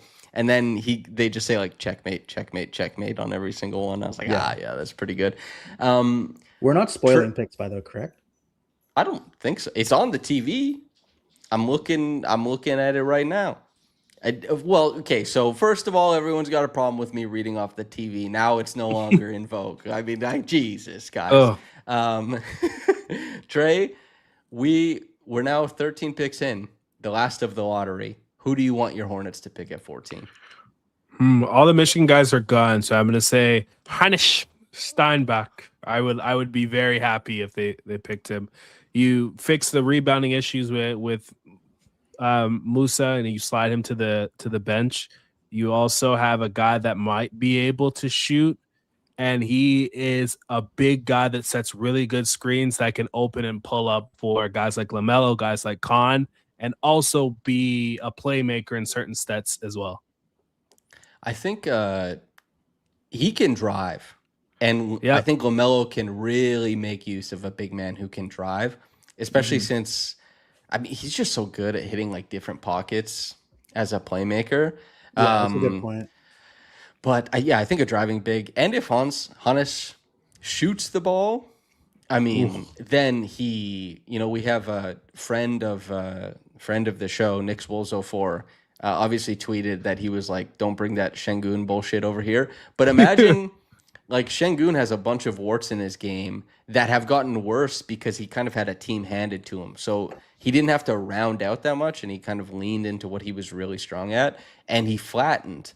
If you get Şengün and he's playing like third fiddle to like good guard creators, and like the dynamism on that Hornets team now would be nuts. I think, and like that's saying it. He made it also.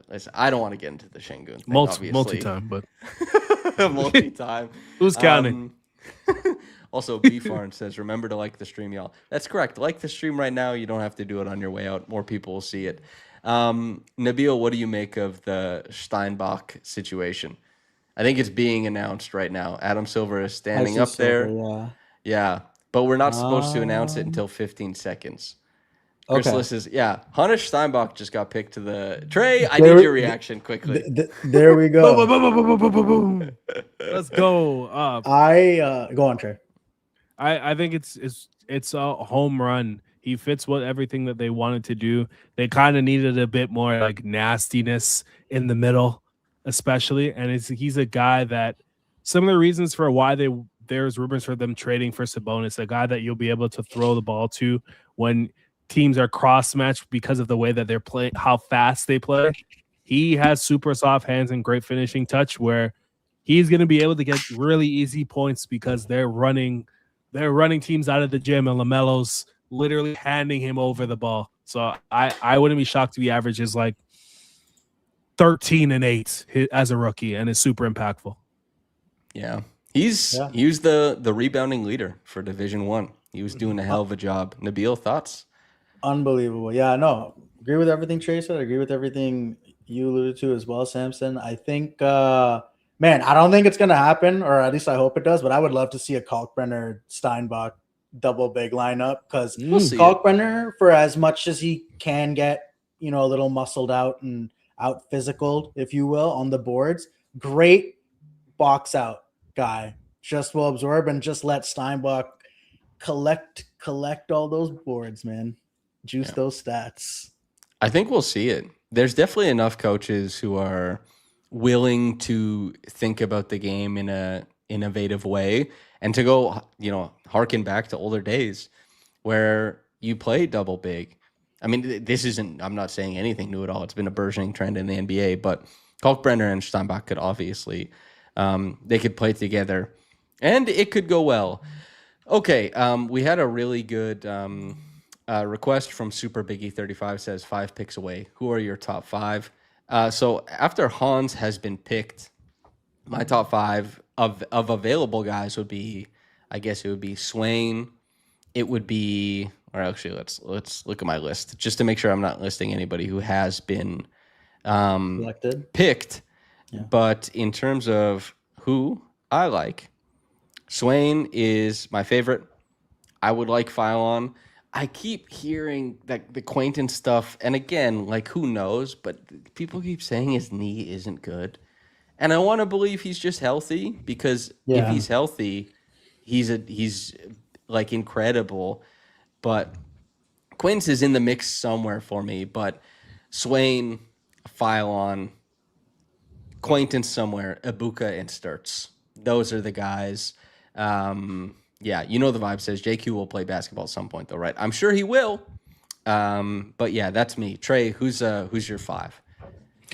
None of my 5 have been taken, so remain the same. LeBaron Phylon, I think, is still the hope at 19. Cam Carr, which I think will probably be one of the next 2 picks. Swain, being 3rd, I think would make a lot of sense too. And then Christian Anderson 4th. And then 5th, I would take the swing on Quaintance if the guards aren't there. I think he's just too good defensively to not pick. Nabil, what do you got for us, baby? Similar to you guys, same as yesterday, I think too. In whatever order, but like that top 5 of like Phylon, Anderson, Sturts. I think I may have said Swain. Yeah, Swain, and then Jaden Quaintance if the medicals check out. I agree. I think Quaintance, honestly, man, like even if you told me it's like, hey, it's a 50-50 proposition, we don't know with his knee, I would honestly take it at 19. He's that special of a mover defensively, and just I just think like if he, like we said it yesterday, if he just sat out the whole year at Kentucky, he probably goes in the top 10. Yeah, it's especially with what he was able to put on tape. Arizona. Exactly. There's some big stuff there. I see what's going on in the chat. We're gonna leave that, and I'm gonna stick with the television. But I will say, again, I said this at the top. I'll reiterate: do not use what I'm saying here to go bet on Kalshi or something. And I'm also not positioning myself as a newsbreaker. This is a podcast that Trey and I do. Sometimes we hear stuff. Sometimes we mention things. Sometimes they happen. We don't stamp ourselves as the truth tellers or tapped in people. But I will tell you that the names that I've heard are Sturts, Terrace Reed, and Chris Sinak. Chris Sinak I heard at the start of the cycle and haven't seen it eliminated. Sturts has been connected for a while. Terrace Reed I just recently heard. That's who I've heard.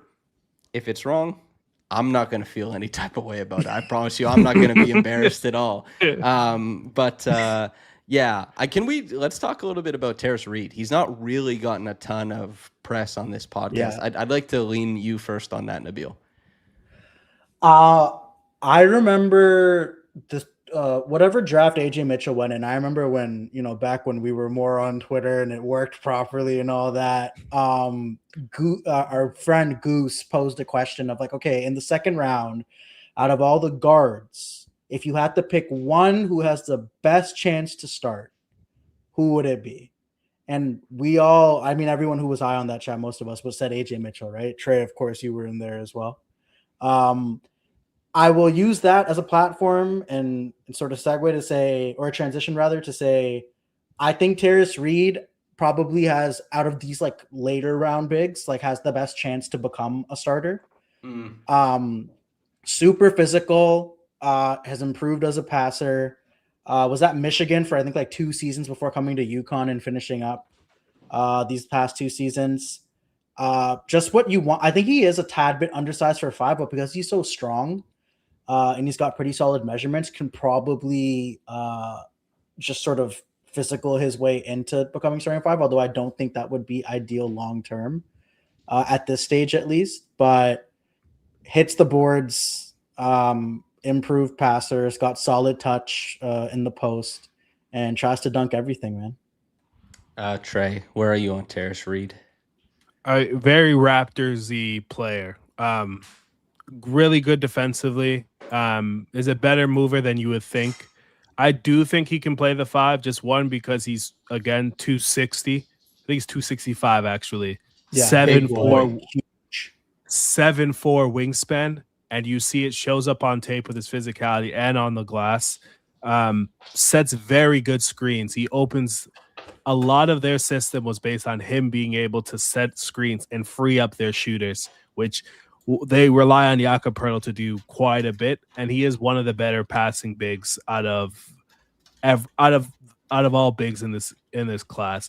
I would understand it if it was we had 24, 25, just because I don't think there's any upper tier ceiling with him offensively. I think he'll be able to dunk anything that he's given and be a quality defender, but I think there's too much offensive talent that's going to be on the board at 19 to take him.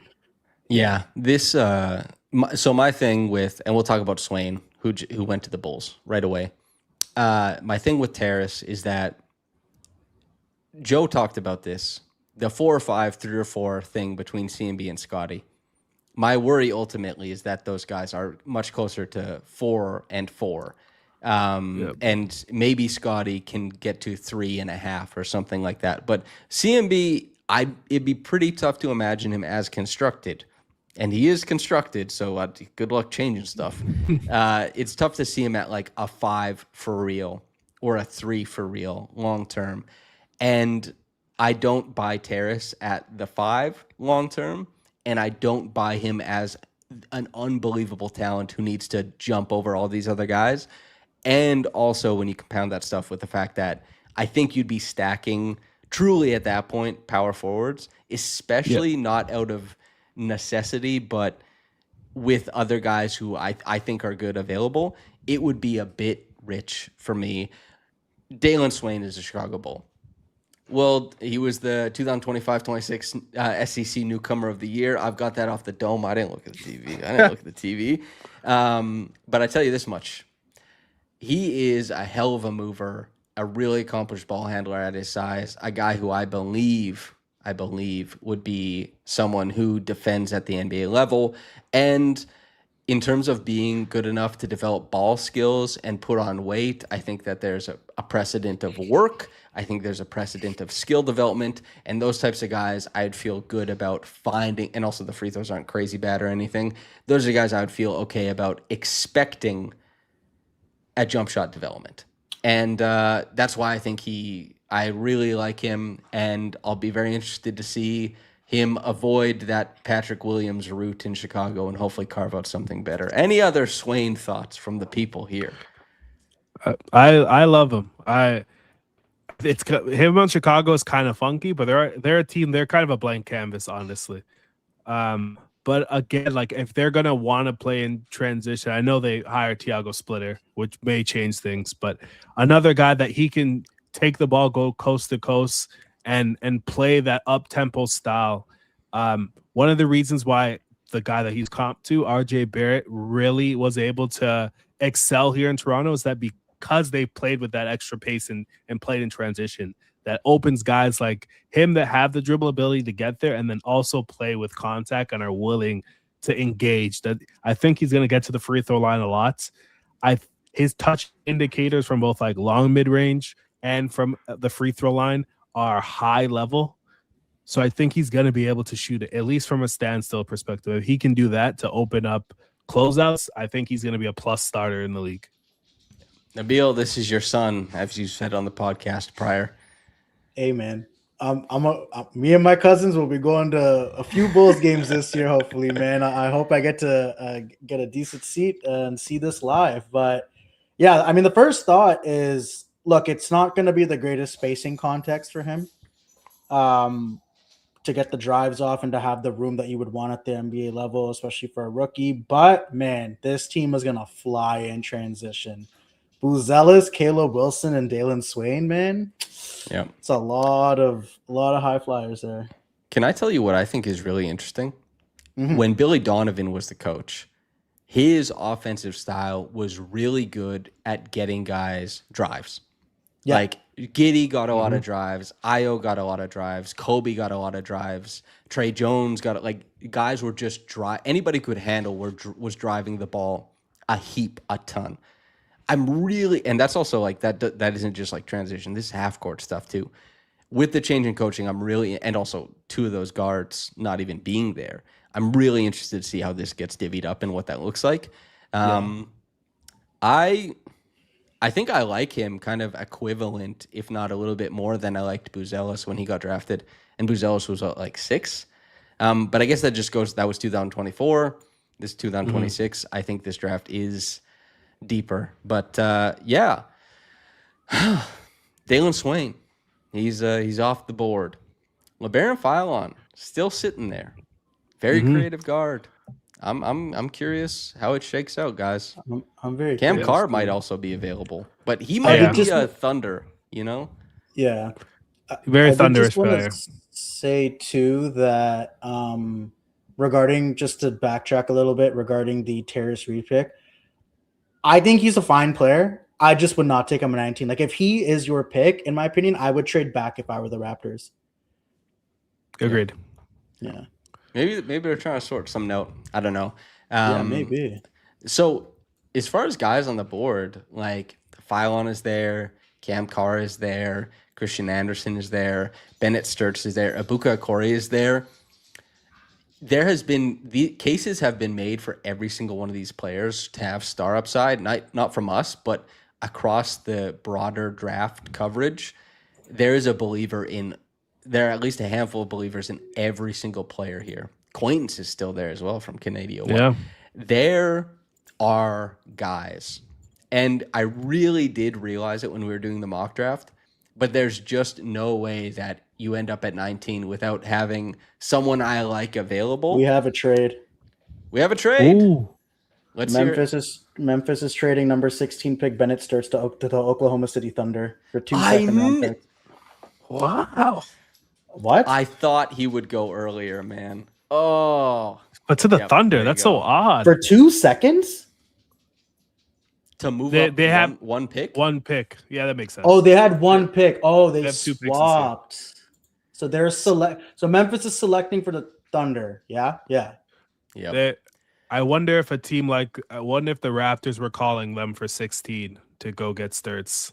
Yeah, I wouldn't be shocked. I had heard early that they were looking to move up, but I don't know for who. Maybe they caught wind that Sturts was going to go before their pick, but that was like quite a while ago. Yeah, who knows? But he got picked. Bennett know. Sturts is off the board. There's a trade Sturts between is off the the Grizzlies to get a little bit more draft capital and the Thunder to move up. This is really interesting. Aaron Wiggins just went out the door. Nikola Topic is in that backcourt. Jared McCain is there. Shea is there. J-Dub is there. AJ Mitchell is there. This is Lou Dort. I don't know if Mhm. I don't know how long he's going to be in OKC, but the Thunder are a team that loves good shooting guards who play intelligently and who can set screens. Sturts is a guy who didn't do a whole bunch of that, but they obviously think he's amenable. He does not fit defensively into a lot of their ethos here. Yeah. I'm curious what they think they can get out of him there. I'm very, very curious about this. Trey, what So do you think about Sturts? I think it's an odd fit. I like Sturts as a player. I thought he was in terms of organizing the floor, the best amongst the guards. He's a really great passer. He operates in pick and roll fairly well. Um, Fairly good driver and scored a lot in transition or scored a lot in isolation. Um, I I should say. I think with the team fit, maybe the reaction to just like losing AJ Mitchell and seeing in the series like how much they struggled with like dribble drive creation and just having a second ball handler on the floor. Because like Jared McCain like did add some like extra punch and oomph, but it was never done in any efficient standpoint and wasn't Yeah. able to be like a secondary ball handler for them. And it was like clear that Shea needs extra support, especially off the bench. So I get it from that perspective, but I don't see him being able to pick guys up 94 feet like the Thunder asked their guards to.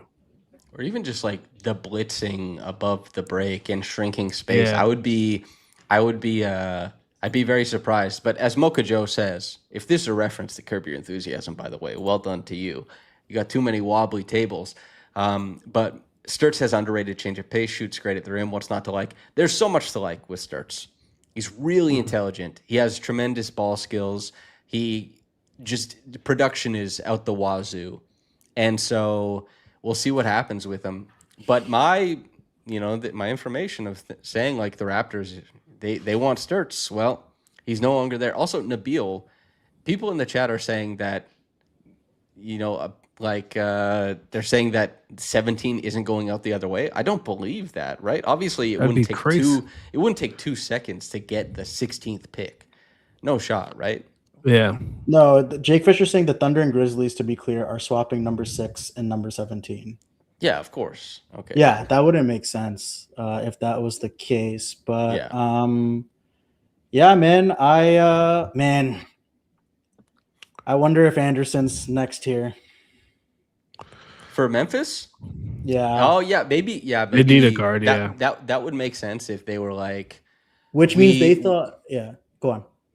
Well, just that like they knew OKC Love obviously likes Sturts a lot, and obviously only moving back one pick is like the ideal if you know what the other team likes, because you don't lose anything. You can only gain things if you don't want the same guy. Go ahead. Right.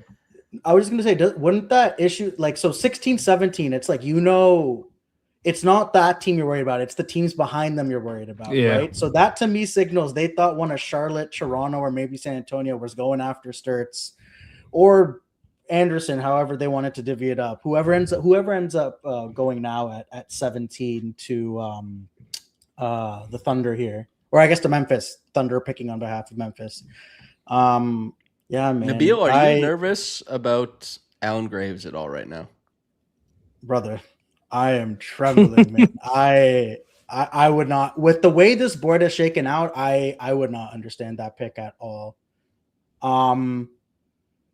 Look, general scouting philosophy or just like evaluating prospects, like I said it yesterday too, I have a bias of competition and level of competition that you've played and large sample size. When you're evaluating dudes who've only played a season of college, it's always tremendously difficult. And like, what do I know? Raptors, every team in the NBA have access to tons of data, their own proprietary metrics that they make in-house. Like, they have all the data in the world to make these decisions. But like, I look at Alan Graves and he played in a really weak conference. I think he only played 4 or 5 games all year against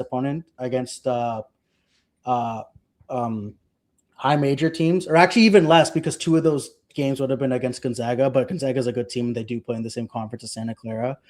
I don't see any self-creation potential from him. A lot of his buckets are like offensive rebounds, putbacks, things of that nature. He definitely has some pick and pop ability, but like it's such low volume. Like, yeah, the free throw shooting looks fine, and like he did shoot 40%, but on really low 3-point volume. But I just don't think you can look at that and project that like, oh yeah, this guy will be a pick and pop. That, like I told you guys earlier today, Draymond Green was like a 36%, 37% shooter on like more volume in college. There's a litany of other players. Like, it gets really, really funky that way. And I don't think he has the ability to drive really. Straight line maybe, but like I just don't think there's any creation potential there. And I think even defensively, like he can hedge and recover, and he has really incredible hands and instincts on that end. So if he can deny, body up guys off ball, front dudes in the post or front guards on the wing sort of jump out, like definitely event creator, but he's not like a containment guy. So like I just think there's too many holes in his game as is. Then you factor in the competition he played. And it just gets tough. This is an isolation. These are buckets on Graves right now. It's nuts, man. And like let me go through the list of freshmen in the last decade who were drafted in the first round that played at like a mid-major school. So like any of these similar to these non-power conferences. So like not the ACC, the SEC, all the big schools you can think of, right? Taylor Hendricks, Chet Holmgren, Jarris Walker, Jalen Duren, Jalen Suggs, and Zach Collins. All those guys were ranked high school players. Graves would be the only one that's unranked. Wow. And then if you want to nitpick even further, Jarris Walker played at Houston. They were just about to enter the Big 12. Gonzaga's been a household name for years. Memphis, Jalen Duren played. But anyways, like you can see like one of these is not like the other. And the analytic profile is great. I get it. I just don't know how you can look at this board right now and either Fit or BPA look at it and say like, yeah, I take Graves over any of these guys. Abuka Corey, picked at 17. That's belief in dynamism. What did I tell you guys? Yeah, the Pistons jumped. You didn't say this. No, I didn't say this. That's not what I'm talking about. That's not what I'm talking about. Okay, so there's also rumors of this being traded. So Abuka Corey gets picked 17th to the Thunder. Abuka Corey, the quick sell is that he is a repeated offender in terms of the paint touches. He gets in there kind of whenever he wants. He's a passable pull-up three-point shooter. The production is like incredibly high. There's a lot of different passes that he makes, and it's pretty easy to believe in him as a ball pressure defensive guard. There's the big warts of his game are one that he can't help at all. His size, even though he has a 6'8" wingspan, he's 6'1". Wait, my bad. This is a trade. Yeah, well, I'll do a Corey thing, and then we'll hear where he's going. And his at rim finishing, where he did not have an easy time. He was a lot worse than some of these other guards that are being picked, and that will be picked ahead of him and picked after him. What's the trade situation, Nabil? Jake Fisher saying still working through the picks, but the Grizzlies are moving down again and trading number 17 to Detroit for number 21. And this pick will be going to the Pistons, basically. So Abuka Corey to the Pistons. Trey, thoughts? I guess doubling down on what they saw with Dennis Jenkins last year. Yeah, he was right. He shouldn't have went undrafted. The Pistons lack creation, I think, from everyone across, from Jenkins and Cade down. Abuka Corey is I think in terms of creating rim pressure, the best in the entire class. He's like this dynamic athlete that can get north to south, and it feels like in 2 seconds. A lot of the playmaking, I like the fit with the Pistons because a lot of the playmaking burden won't be on him. A lot of it will be second side next to a guy like Chet, or second side to a guy like Jenkins. And Detroit is another team that likes to play an aggressive defensive style. They like to be very physical. And I think Corey has the athletic ability to step into that and be a contributor like pretty early. So I understand the pick. It feels like teams know that either Charlotte or the Raptors are going to pick a guard, and they keep getting jumped. So Trey, do you have your ring light there, by the way? I think I do. Yeah. Do you want to put that on? Because we are gonna have to clip the Raptors selection part, and I want people to see your handsome face. Once the Fair time enough. comes. Gotcha, Okay, dude. so of guys who there's been rumors about, of guys that are popular, we could see Phylon, Carr, Anderson, Mhm. Quaintance. We could see Sanak. We could see Graves. As I said before, and I'm not going to do the whole spiel again, Sanak, there was word about him very early on in the cycle with the Raptors. I know he just revealed that he worked Yep. out yesterday, but there was stuff really early on. Grange tweeting Carr and Graves pissed me off. Beefhorn says, so sorry. That's our guy, Michael Grange. Yeah, the Raptors, they're going to have a shot at somebody here at 19. Do you guys have any predictions? Anything like that? I'm assuming 18 is gonna be Cameron Carr. My heart says LeBaron Phylum. He just doesn't fit the Raptors' MO of guards they've ever picked. Yeah. So I think it's gonna be Chris Sanak if I were to guess, just of what's available. I hope I'm really wrong. curious. W- I'm yeah, really curious I'm really what it ends up curious. being. I mean, I said it on the pod yesterday, but like the rumored board I was told was Sturts, Anderson, Sanak, and Carr. Now Carr, Sanak. Let's see what happens at 18, but it looks like they'll be available. Now, the thing that I was alluding to before, Samson, not about the Corey thing.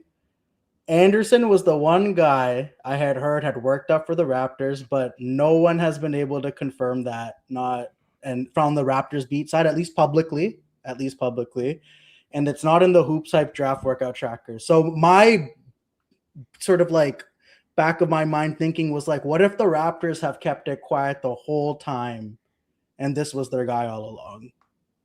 We'll see. We'll find out soon. He might be at 18. It might Yes, be Christian he might be Anderson at at 18. 18. Yeah. Yeah, I'm curious. Because Phylon sure. being there, everyone likes him. You know, do you guys think the guy who usually falls, does that guy, is there usually reason for that guy falling? And like, it's like, yeah, he fell for like the Perry Jones of it all. Or do you think that there's like, they're going to be able to snatch somebody with next level talent? I think they're gonna be able to get someone with talent. This is a class that was actually fairly deep. You run into situations where, like 2020, the 2020 draft was stacked at guards. Tyrese Maxey falls to the 21st pick just because there were so many guards taken early by teams, and you pluck someone really good. This draft has had a lot of guards go very, very high, and there's only so many teams that need a guard. So a guy like Phylon, like even if I know there's been some concerns with like character issues and how he's interviewed, I suppose, but I think he's too talented not to go within the next like 2 or 3 picks. Yeah, I agree. I couldn't see him getting past like Philly.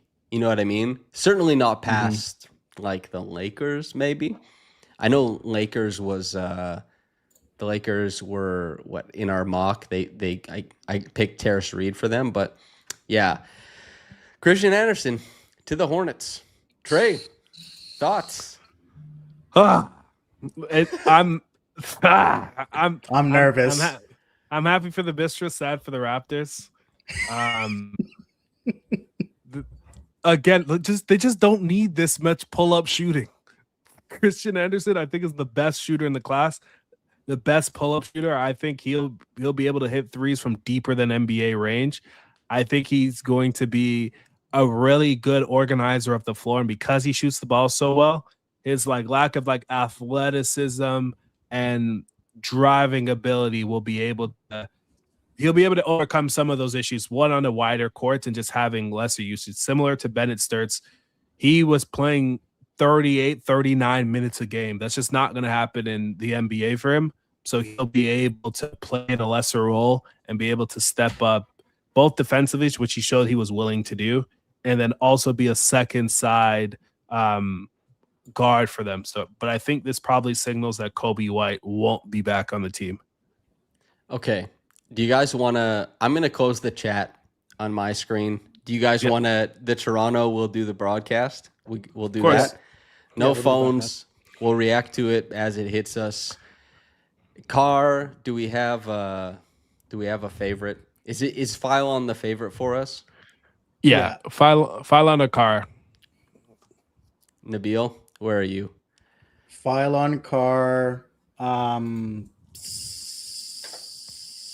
Sanak. I think any of those three, I'll live. You're out on Quaintance. I don't mind. I'll take Quaintance. So I wouldn't mind that. At this point, I wouldn't mind that upside swing. Honestly, I'm pretty curious because the guy that I was told went earlier, and so that means it's just not an option.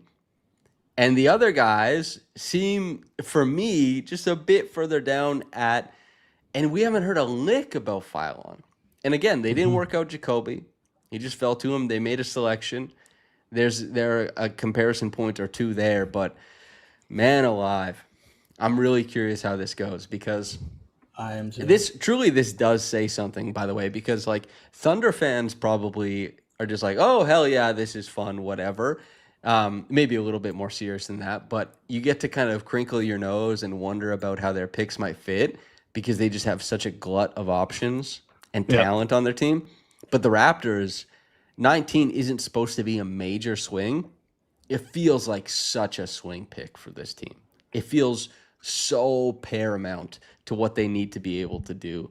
And man, I'm really curious. If it's Chris Sanak, then obviously I'm gonna lock in and say, okay, I guess we index heavily on rebounding, on movement skills, on the project of a jumper, and you assume that the Raptors see him as the guy who really does complete a Raptors front court that has CMB and Scotty in it. But I tell you what, it's more of a imaginative pitch than it is a certain one, at least in my estimation. Yeah, definitely. I'm nervous. I got a little nervous to me as well. I didn't expect to be. No Graves. yeah. If it's Alan Graves, I'm gonna be like, whoa, man. Yeah, I'd be surprised. The board fell really well for them. They got a guard that I like. They have a wing there that I like. Even Sanak, I would understand to some degree. I'd be a little disappointed, but like, there's talented guys here. Yeah. Dude, the guard run in this draft is nuts. I mean, the Lotto guard run, and now you just had Anderson, Sturts, Okori go back to back to back. I mean, Man. Cam Carr still. Yep. Yeah. I love it. Yeah. By the way, since I know some people might leave shortly after all this gets announced, there's like 700 people watching on YouTube and however many more watching on Twitter. Like the video right now so you don't have to worry about doing it when you leave. LeBaron Phylon looks stressed, man. He's got a really bloodshot eye. He must have got nicked in a workout or something like that. They're zooming in on him. That picture of Dan Tolzman front row watching him work out at his pro day. He would be you'd add like a little bit the kids say like aura. He would be kind of a slick pick in terms of like you got a cool guy in the backcourt. Yeah, the Raptors, they might be a little short on cool guys. That's not me making a value judgment on good guys, but like cool guys, they might be a little short on cool guys. But yeah, we got. Oh man, I'm nervous right pick now, is in. guys. Pick is in, yeah. The pick is in. Okay. It's been a steady shot on LeBaron. Prayer circle for chat. No Graves. Oh my days. Oh wait. We have production value we can use here, guys. Come on. Oh my days, man. You're probably ahead of me, so I'm relying on you guys. I'm nervous, man. The pick is in. We'll see what happens. I'm not looking at the comments. I feel like me either. I'm not looking at my phone. I'm not looking at a lick. I'm But looking as soon as this thing gets announced, man, I'm going straight to all the data centers possible. Oh, Draft ball our servers are crashing, baby. yeah. Oh. Whoa. Is Pick he at is the in, podium for everybody. you? No. No, nobody's. Um, Oh, he just no. stepped to the podium for me. He Okay, just I see it stepped now. speaking for me. We got Come on, Okay. come Low on, Bobby grades. Webster. Oh my God! Oh my my days! It's Alan Graves. Are you Oh, serious? Wow. God! They picked Alan Graves. Oh my God! 2 years in a row. 2 years in a row, the Raptors pick the BPM box alone. score. The box score plus minus demon. I'm not checking my Wow. text for 3 days, man. Alan Oh Graves. my That's so God. funny because Nabil just gave he had called a 4-minute ISO to be like, this guy is not the Oh. guy. Okay, so I'll start with Alan Graves. I really liked his film.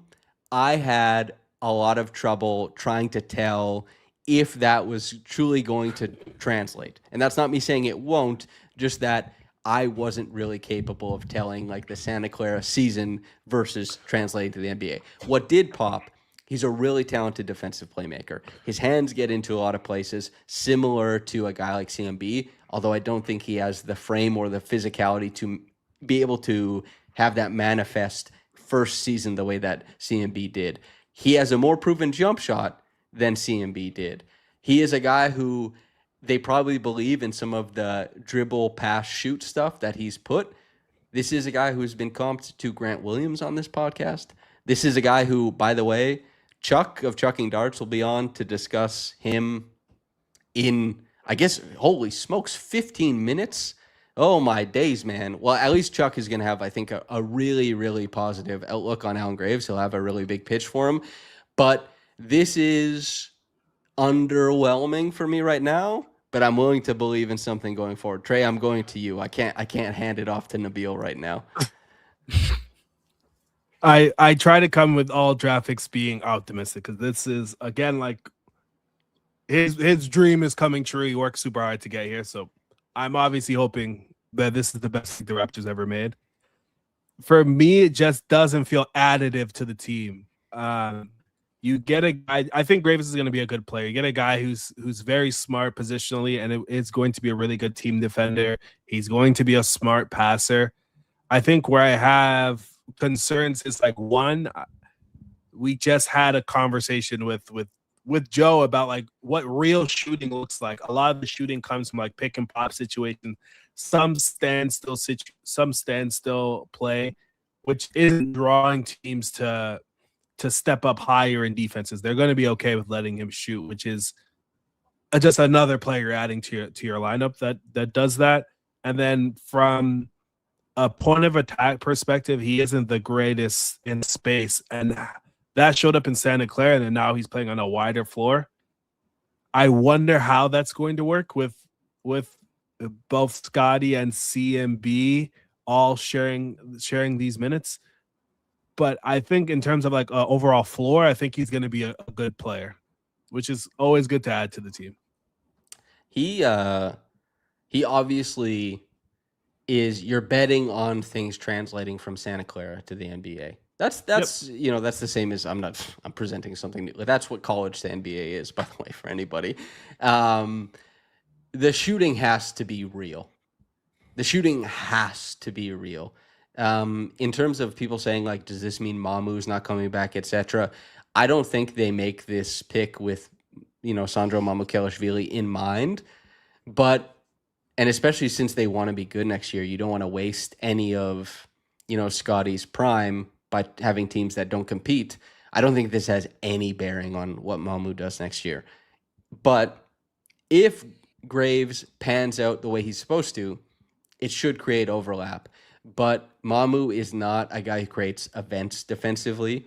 He has some of the same limitations that Graves has without the defensive playmaking. And Graves, I'm sure they have to believe in some of the bully driving stuff. I'm sure they have to believe in some of the passing being even better on a bigger floor.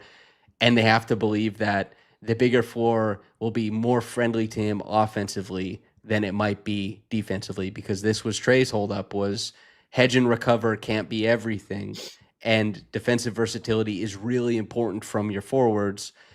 You don't want a guy who's going to get caught out. So I'm pretty curious about how this goes, but Alan Graves is it's box score plus minus pick 2 years in a row, although coming with much different priors. Nabil, what are your thoughts? Look, I hope I'm wrong. It's all on yesterday's spot and today's spot, so I'll get cooked if I'm wrong. That's fine. I hope I do, honestly. I hope it's easy for us. I just want to be clear. I do think he'll be a fine rotation. Like, I think he'll be a rotation guy, like, for sure. Like, there's a high floor for him. I just do not see what the upside with this pick is. And again, I hope I'm wrong, but just watching his tape, I watched the Kentucky game in the tournament and like 2 of the Gonzaga games. I just see a guy that really utilizes physicality well and took advantage of offensive rebounding opportunities and really gambled on defense. And maybe the Raptors do value a guy like that, but I said it on the pod yesterday too. The dude I talked to said that the reason why people think it's the Raptors is because his agent's been telling people that he has a promise in the top 20 from 2 teams, and one of them they think is the Raptors. And I guess that maybe it's true, but he is a Raptor at the end of the day. So the shooting has to be real, man. Like, it really does. You must trust the shot a lot. We'll see. It does hurt a little less knowing that like a Corey Sturts Anderson just wasn't in the cards for us. And LeBaron Philon, I would have loved it, but just with the reporting on it, I don't think the Raps were ever seriously going to take him. So I guess if the guards are off the board, sure. I mean, Carson, I don't know. Yeah, we'll see, guys. I hope I'm wrong. So I'll give everybody the numbers: 6'7" and 8 inches, and 6'7.8", 7 foot wingspan, 226 pounds, just shy of 20 years old, a reach of 8'10", a standing vert of 27, a max vert of 34. These are not big numbers, obviously, and considering he's not huge, this is his hands aren't massive or anything like that. This is a guy who has to succeed with unique answers to his limitations. There are guys who do it. All it means is that the pitch for Graves is more so an assumption that he will do things that you don't know how it looks yet. And he is a guy who's put a bunch of production on tape and certainly put a ton of production on a spreadsheet, but there are no outstanding qualities of his game, at least to my mind. And projecting how he might dominate something, create a really big strength at the next level. I'm not saying it won't happen. I'm just saying I think it's really tough to picture how it might look. It might be really fun to see how it manifests at the next level. This also, I don't know, maybe the Raptors think Emmanuel Quickley is actually dynamite. You know what I mean? Also, Jaden Quaintance to the Spurs. Oh, yeah. I mean, that's a team that could really... Quaintance to the Spurs is a really nice fit. That's the ultimate playing with house money pick. Yeah. Yep. Big time. Man. Trey, any other thoughts on Alan Graves?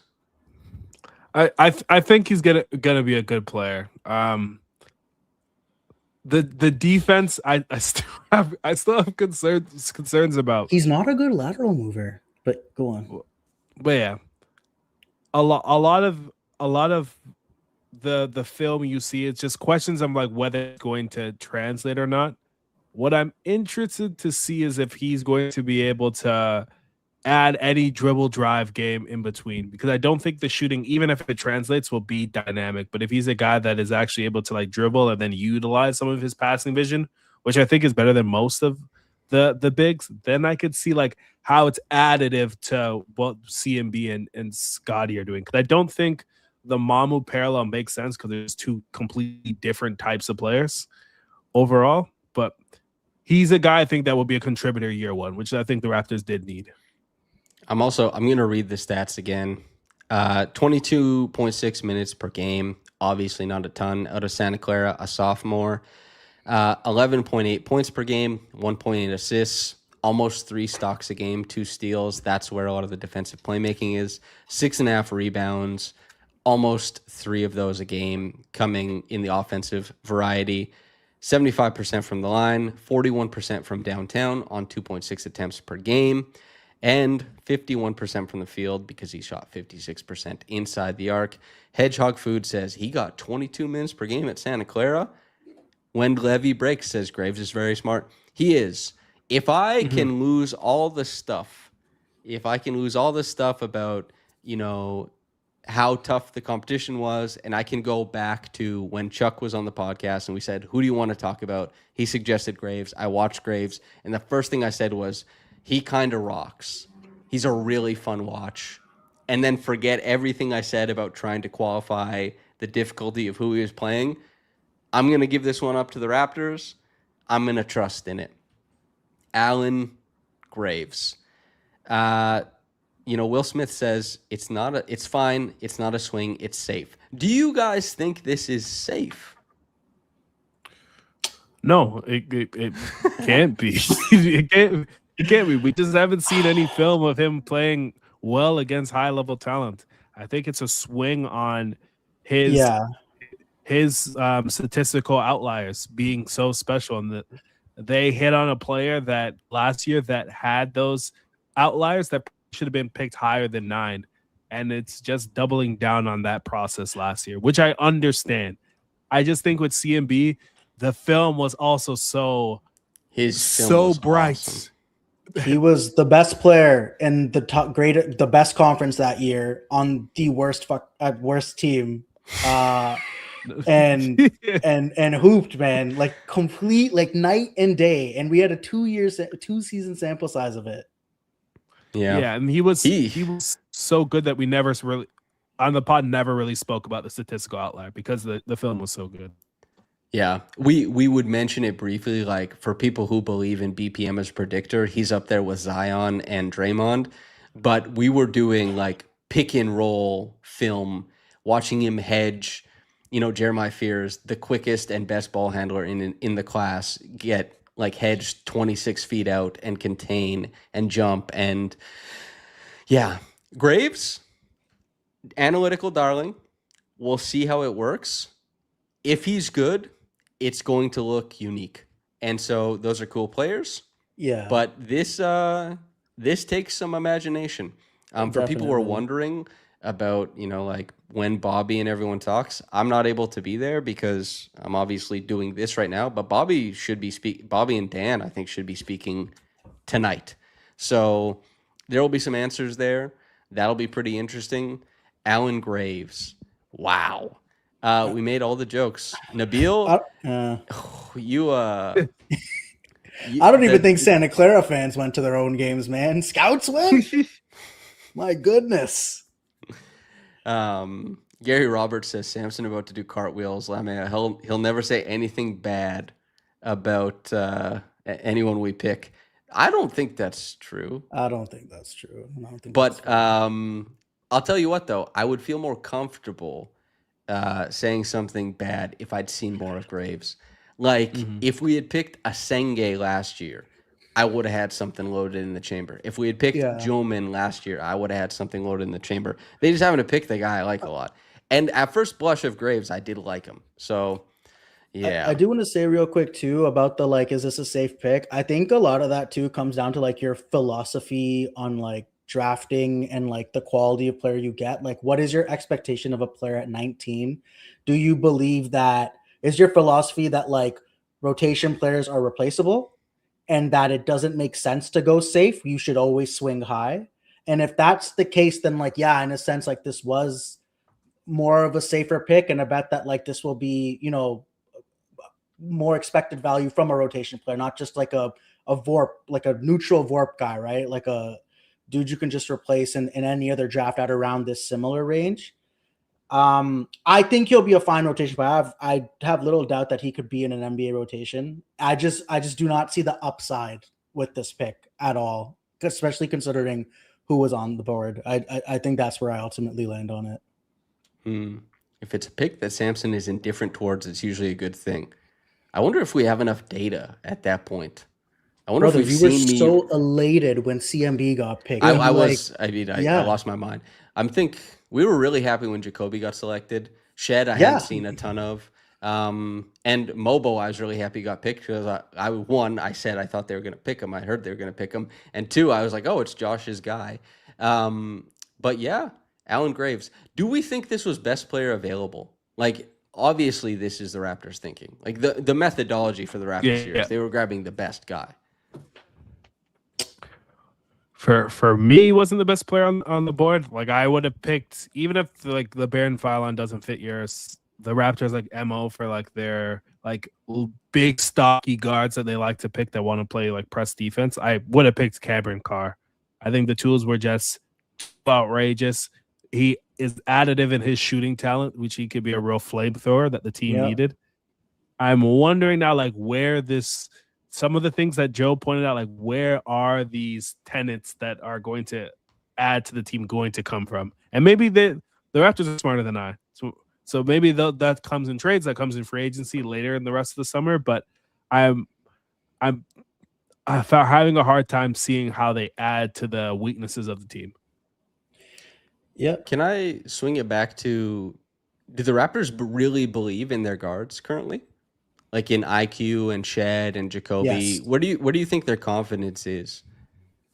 I would say very high. That Emmanuel Quickley didn't play in the series, and Jamal and Jacoby played like starters, and they took them to 7 games. Emmanuel Quickley, like from every like statistical standpoint, is super efficient. Him getting more threes will make the offense more tenable. So I would say fairly high, if I were to guess. Yeah, I definitely like they played well relative to exception or expectation. Although I don't think they played well enough to like think you're just fine and dandy at the guard position. You know what I mean? It's Sophia Serrano says, why won't the Raptors get Samson a real guard to talk about? I'm wondering, man. I'm lower on Emmanuel Quickley than and have been the whole time he's been a Raptor. And I know it's the consensus of Raptors fandom is lowered on him, but is it a good chance that they would be able to select a guy here that would guaranteed be better than Emmanuel Quickley? I don't know if it's a good chance, but there's definitely a chance that they could have got a guy who might end up better. But yeah, I'm really interested to see about all this. I'm sorry. I think LeBaron Phylon's second year tape as a isolating like self creator, like all that tape, I think is better than anything Quickley has put on similarly in terms of tape in his NBA career. Just from a isolation on an island, let me create for myself or someone else. I just think, I mean, I would have taken the swing, man. But yeah, I guess I think because of all the trade jockeying that happened between 16 and 18, I do wonder if one of those guys was the best player available, and then like the Raptors just couldn't make it work. So it's like, all right, like let's go down the board, and Alan Graves was there. But yeah, and we'll find out. Maybe we won't, maybe we will. Let's see. Everyone will do the pods and reporting on the national side, and maybe they let on what happened in that war room. But yeah, we'll see. Yeah, I think their guy got picked. I think Sturts went. David Aldridge. He put out that Graves, the Raptor stuff yesterday, if I remember correctly. So, David Mogridge. Sophia Serrano says IQ is a 6'3" wing, and that's fine. I think that in terms of what he does, he is closer to a wing than a lot of guards. But I want to ask you guys, because we're waiting on Chuck to come and provide, I think, the really optimistic view of Graves, because he said he loved him. Kyle Weber says, the optimist in me says point guard is the most saturated position in the league, and they can get a good one in trade/free agency. What's the sniff test on that? I don't think that's true. I don't think that's true. Yeah, I think guards have never been more important just because of the way that the meta defense in the NBA, where you're having this aggressive style that you're trying to take ball handlers away. It's asked guys to be really good pull-up shooters. It's asked guys to be able to play with physicality and have actual size. So I think you see in the playoffs where there's like a very narrow margin of the type of guards that excel in that environment. So I think guys like Stephon Castle aren't easy to get in a trade because there's very few guys like him. All right, everyone, step aside. The Alan Graves optimist has stepped in. You tweeted you'd be very happy. Chuck of Chucking Darts is here to provide Raptors fans with a shining beacon of hope. Chuck, how are you doing, and what do you think of this draft pick for the Raptors? Let's go, fellas. You all look beautiful. I love the energy in the room. You all, my heart is full. Go Raps, baby. Go Raps. Okay. What's the pitch? Because none of us were super high on him. Chuck, we're looking at you. You are. Like, yeah. Okay. Chuck, All right. we're- All right. we're- That's fine. Hostile environment. Away game. That's fine with me. I got no problem with that. You go. Okay. So you want me to just go? Go. Get loose, Okay. brother. Please. All right. So this draft, in my opinion, an overrated draft because with respect to all of these guards that get so much publicity, including, I guess, Christian Anderson went one pick ahead of y'all. Is that correct? To Charlotte. Charlotte. Yeah. Yeah. And I'm sure y'all had at least a couple, maybe had your eye on him there. Mhm. Look, Christian Anderson, really good prospect. I had him right around this range, and I like a lot of these guards with all due respect, but look at the guards that just have gotten moved who just for expiring deals, Trey got moved. De'Aaron Fox, that's not an expiring deal, but if someone wanted to offer expirings to the Spurs right now, he'd probably get moved. Ja Morant's available. Malik Monk is available. Kobe White got traded for very little. Ayo Dosunmu got traded for very little. Colin Gillespie was off the scrap heap. Ty Jerome was off the scrap heap. Guards are going to be there. They will always be there. And frequently what they have in common, especially ones that you get at a bargain, is that they are entering their physical prime in their mid-20s or later. And I think that the really shrewd front offices say to themselves, like, there will be someone who is not even damaged goods, someone who's good, but their team has maybe mismanaged the apron or whatever, is in dire financial straits, and is just going to need to get off money for a good point guard. And we can go get that guy for very little when the time is right. And so when it comes to spending a meaningful draft pick on one, there is a case for what the Thunder did, because Sturts is 22 and he's actually closer to his physical prime. Like they might start to really see the returns on his rookie deal. But for a lot of these other teams that are sort of wishing on Jalen Brunson, I mean, Brunson himself didn't really begin to show star qualities till he was 24, and that's Jalen freaking Brunson. So just from the perspective of, I don't think the Raptors needed to look for, like, quote unquote, the perfect fit by taking a guard. I don't think they needed to do that. And I think their time was likely better served on a more interesting, bigger wing player, which is still what I think the draft is all about at its heart. Just very big players who know how to play basketball. Graves specifically, Graves can shoot a little, 40% on 93s, but his volume really trended up towards the end of the year. So given his weird role as this bench player, that was like a small ball five, you can imagine had he come back to college next year, he probably gets up 153s. Looks a lot more normal. 6'8", 7-foot wingspan, 225. And I know y'all have watched his tape. And when we spoke last, Samson, you were like, I don't know about the competition level, but yeah. So he knows how the game is played. He knows not just like what his responsibilities are, but he understands where everyone is supposed to be rotating.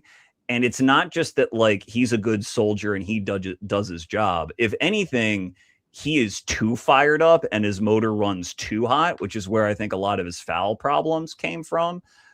Sort of like how a couple years ago, I think Tari Eason fell too far in the draft because people kind of looked at his foul numbers because he was too much of, an eager beaver, when really all that means is that he is so like thirsty for turnovers and for getting the damn ball that he could just be overzealous. And give me that player that you have to rein in 10 times out of 10 than someone who you need to try to ramp up.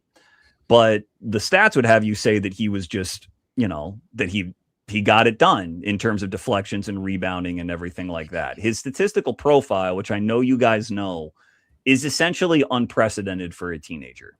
I am not an evangelist to the degree where I think that this means that he's some certain future star, but I think that his processing of the game did not come out on offense the way the NBA can allow it to come out. Because in the NBA, if you can get to your spots off the dribble and you can leverage some physicality, which he certainly can do, then you're going to have success and you will draw defensive help. And he's big enough to where if his handle just gets a little bit better, which is the key for him, is his handle getting a bit more creative. He has sort of the precociousness to do it. He has like the willingness to try. He's willing to try damn near anything. And I think he has the brain to leverage the advantage as long as he creates it. It's just a matter of, can I graduate from bully drives where I'm just like shoving people into the stanchion and maybe mixing in a crossover and getting some, like maybe running pick and roll a bit more as an initiator and just getting my shoulder even with someone instead of just defaulting to a back to the basket post up, which is, I think, the other thing he did all the time. I think he needs to get more creative with that stuff a little bit, but he doesn't need to transform his game. He just needs to get comfortable dribbling downhill and then working in physical counters when he gets to the paint. Jabs, step throughs, elbows, shoulders, like he'll use it all. And that's what I like about Graves, is that he understands the value of physicality. He knows what his body is. And like, you just got to see where that body goes. He's 20 years old this month or whatever. So he's 225 now. He could be 230, 235 in his prime, but maybe, cut up a little bit more. It's just, it makes him a very interesting player. And that's like, maybe I'm overvaluing the fact that I find him so interesting, but he has some facility in some very valuable areas of the game. And I think that he is essentially a bust-proof player. If the NBA proves too athletic for him and a guy who has that frame, which like wings who know how to play basketball stick around in the NBA, we know that. So if that frame is just left in the dust, then fair enough, like tip of the cap NBA, but don't tell me that all these guards are better than him because they'll be left in the dust too. So that's what my optimism on Graves is, that he sees the game as well as players a lot smaller than him. And he is as physical as anybody. So if it'd be one thing if he shot 20% from three and like he couldn't shoot free throws and there was no projection there either. But to me, there is. So I don't think he's a novelty. I don't think he's a David Roddy, regen or anything like that. I think he is his own unique animal. And another way to think about it is, if he went back to school, if he got a bag to go to Duke, which was the team that was after him, by the way, trying to get him to come there was Duke. Yeah. If he went to Duke and he's a 20-year-old at Duke and he's playing high major, like, do you think that level would be too much for him? Or do you think that he'd be, 18 and 10 with 4 assists and just putting up sort of like a maybe a lesser Boozer stat line? Because I tend to think it's more that direction. And that's what is exciting about getting your hands on him. So So Arbiter says, he's obviously someone's upset by the pick. Says stop selling him. This kid's not going to be welcome to the Raptors. I doubt he gets cheerstring in summer league. I'll tell you this much: he will be very popular during summer league. I expect him to have like a 100%. really nice summer league. As I've said before, his tape rocks. I'm not sure about translating. Chuck, I have to ask you if he puts up 12 and 6 and 2 on Santa Clara, 22 minutes a game. Why so confident that he could just immediately go to Duke and do like 18, 10, and 4? Like what's leading that confidence there? I mean, I don't know. You ask Duke; they're the one who threw money at him that he said no to. But I think so. It's more that like the Santa Clara thing. I cannot tell you why Santa Clara used him in the precise way that they did. I know that he redshirted, and that he is a body type and an approach that doesn't come along very often in college basketball. I mean, usually if you get a kid like that who willingly redshirts and then comes back to school, he doesn't say, see you later, I'm in the portal, I'm going somewhere else. If you get a kid that like wants to be coached like that, normally they're going to just do like whatever the coach asks of them to do. And in the coach's defense, they look at this guy and they're like, well, what is he? Is he a tweener? Is he a wing? Like he's not athletic enough to like be picking up point of attack, the other team's best player. He's got to get in better shape. Like you can apply enough coaching axioms to him to establish, to be like, well, we've got to just fit him in a box, and this is our box, and you're going to come in and you're going to be backup 5, and that's your box. But Graves refused to fit into a box. And I love players that put their own sort of spin on their minutes, where like you can't define them, you can't corral them, but he's not constantly selling out his team, because he got in foul trouble because he's grabby with opposing bigs who are bigger than him, which I think, again, I'm not overly concerned about. Next shift talks about, getting Graves later in the draft. I don't think he was making it past like 24, 25. Definitely. I don't know about the in-between. I think he could have been a really big prospect for the 76ers in particular. Yeah. But I have to ask you the fit with the Raptors. If, you were talking about, it's the same thing I said about the offense has to translate really well. He has to be able to do more than like bully driving at the next level. Mm-hmm. But with a team that, Scotty sometimes moonlights as a 3 because he has the talent to do so, but very comfortably fits in at 4. CMB can moonlight as a 5, but very comfortably fits in at 4.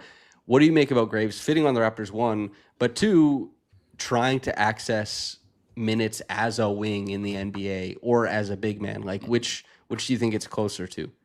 I'd have to ask you, what are the most common defensive schemes the Raptors play? Well, the Raptors, they're starting to play like a really high line with their wings. Like they're bringing the box up higher, similar to the Miami zone almost, except doing it in a man concept. And they switch a ton through their wings. Obviously, because especially if CMB and Scotty are sharing the floor, there's just like these heavy switch schemes. There is they do a lot of blind doubling. They do ask their guys to make a lot of like impromptu reads. I think that's friendly to Graves. But I don't expect personally for them to acquiesce to hedge and recover for a 3-man, maybe not even a 4. They would surprise me a little bit. Yeah, I think his hedge and recover stuff, I almost look at that at Santa Clara, and to me that's sort of like a coach's idea of like, maybe this will work if we have him do this. Like, he's so aggressive and he clearly has some talent, so let's let him do this and negotiate, and that'll be how we sort of leverage his motor. But I don't know that that's necessarily the best thing for him ultimately. It's hard.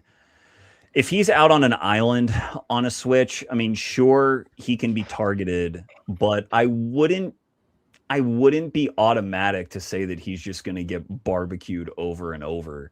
I mean, I guess it's possible, but like, what 6'8" players in the NBA do get barbecued over and over and hunted on switches. I just think there's other options that teams go after before they would go after Graves.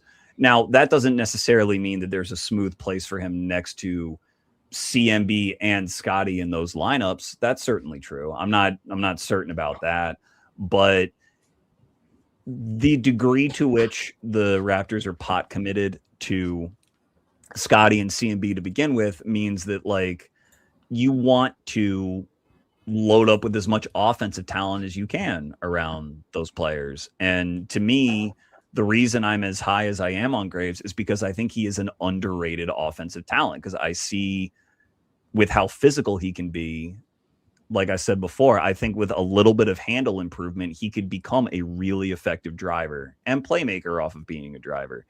Scotty, as great as he is never like, it's not like there's some easy recipe to building the right perfect fit around him. Like, I don't think that Brandon Ingram is a great fit with him, frankly, but like, you have to just acquire as much talent as you can. And so I think from that, I don't think that like the book report needs to be finished yet. I think that getting, especially at 19 where you drafted him, getting that guy who, to me, like, I think this is a bust-proof player with plenty of interesting pathways that can be open to him. I think getting that in and of itself is a win at 19. And with all due respect to all of the guards, the high likelihood is that they're going to be replaceable by someone very soon. And it's harder to replace guys that have size and feel and production, which Graves has. This is leaning really hard into I don't want to put a lean in your mouth, but this seems to be leaning kind of hard into the idea that was really prevalent during that OKC Spurs series, is like, you got to be big to stay on the floor, and if you're small, you might fall to the wayside. Do you think that's like an accurate trend in basketball, like motivating your thoughts here? It's hard because, like, to be a player that was playing for the Thunder or Spurs, but then could not play in that series, like, you're already a success if you're figured into their plans to that degree. So I don't want to be so glib as to be like, there's no room for smaller players. I don't think that's true. But I think that to the extent that some sort of philosophy about where the league is going can apply to this pick, it's more just that the tide of the NBA, I don't want to get into an extended metaphor here, but like there's sharks always nipping at any player who has thin margins for error. And so maybe I'm inaccurate, and I think that Graves' size and his qualities that we've been discussing gives him more of a margin for error than it does for Emmanuel Quickley. But to me, Quickley is a guy who has thin margins for error. Not that he can't find another place in the NBA, but just like there's going to be other guys that can do enough of what he does. The danger with Graves is that I'm confusing novelty for like real quality. And I cop to that. That's fine. But I would feel worse about that if he weren't 6'8" with a 7-foot wingspan. That's all. Like, the body, I think, just gives him chances. That's what I think. And it's not an AJ DeBonsa body, but if it were, then Graves would have gone second in the draft. Like, it's just, they're not going to be perfect at 19. But I think that settling for a guy who I think is a clear NBA player, I think that is good, because he's not done developing, not by a long shot. So I'll address something quick as well, which is, Chris Bridgen says it, but I think it's going to be a sentiment that is echoed quite often. Team needed a point guard, 3 were available. They took a 4. It doesn't make any sense. I will say, I still think the Raptors need a point guard. Mm-hmm. I would have liked a couple of these guards better than Graves. However, the draft isn't the only way to shore up this position. And I don't think Graves was the best player available. If they think he's the best player available and they end up being right then it doesn't matter about needing a guard. You can do that elsewhere. Yeah. Nabil, I have to swing it to you. You're very low on Graves relative. Like for pick 19, do you have any clarifying questions for Chuck before we let him get back to his night? No, man, we needed Chuck's optimism, like when they were fighting at Helm's Deep, and you look up and Gandalf's there with the Rohirrim, and galloping comes, and it was. I really appreciate your insight, Chuck. Yeah, I honestly, what you said makes sense. Like the guards were off the board. You look at the rest of the guards, and it's like could be beauty is in the eye of the beholder. What is the success of smaller guards? And Phylon's the one you passed on, really, right? He's the guy who's still on the board that you did not take. Okay. Yeah. Okay. Yeah. I like Phylon. He's a good player, but but the concerns are there, right? And I get it. The small frame and the size and whatnot, and what guard position is he going to play long term? Like I understand there were questions, and quite honestly, like you look at it and getting a rotation player out of this, like at 19. Would be good, like you get a playable NBA player and like maybe a guy that has potential to get into your playoff rotation, down the line once we get some development in. I think the thing for me that I push back on, or like I'm having in trouble selling myself on, is like the offensive upside for him. The free throw shooting indicators were there. He did shoot 40%, but on low volume, and I know it was trending up, especially as like he was playing more once they got into conference season and whatnot, but. The NCAA is also littered with tons of players that shot well, 36% plus on that type of volume, and like it couldn't pan out. So while I do think like the form's not bad, it's a very set shot. I think the touch is like pretty decent on it. I don't think there's a lot of shot versatility there. So outside of him being a pick and pop that are like a very set shooter, I don't think there's much on that end. And then the other thing you mentioned about the handle, I think for me, handle's kind of a thing developmentally where I think we underrate sometimes how difficult it can be to develop that. And whether it's self-creation reps or just being able to attack off, an advantage created, swing, get the ball, straight line drive in, not too dissimilar to what we saw Mamu do this season with the Raptors a lot. I think that even against whether it was against good competition or against, the conference guys, I didn't see much of it. And, I do wonder how much that can come along. And then defensively, like, I think he'll be able to guard bigger wings. I wonder what it's going to look like against guards, especially at the NBA with more space to cover. So I just think there's a lot that has to go right. But if it does go right, I totally see like the sort of the makings of the player that you describe he can become. Trey, any thoughts? And then we're going to get Mac in here to talk a little bit about the pick and then talk about the second round. I'll let everyone go to sleep. Anything from you, Trey? Yeah, I think the Raptors added a player that's going to be a rotation player in the NBA, which to be fair, at 19, that's very difficult to do. It's anywhere at the bottom half of the draft, getting an NBA player is a positive.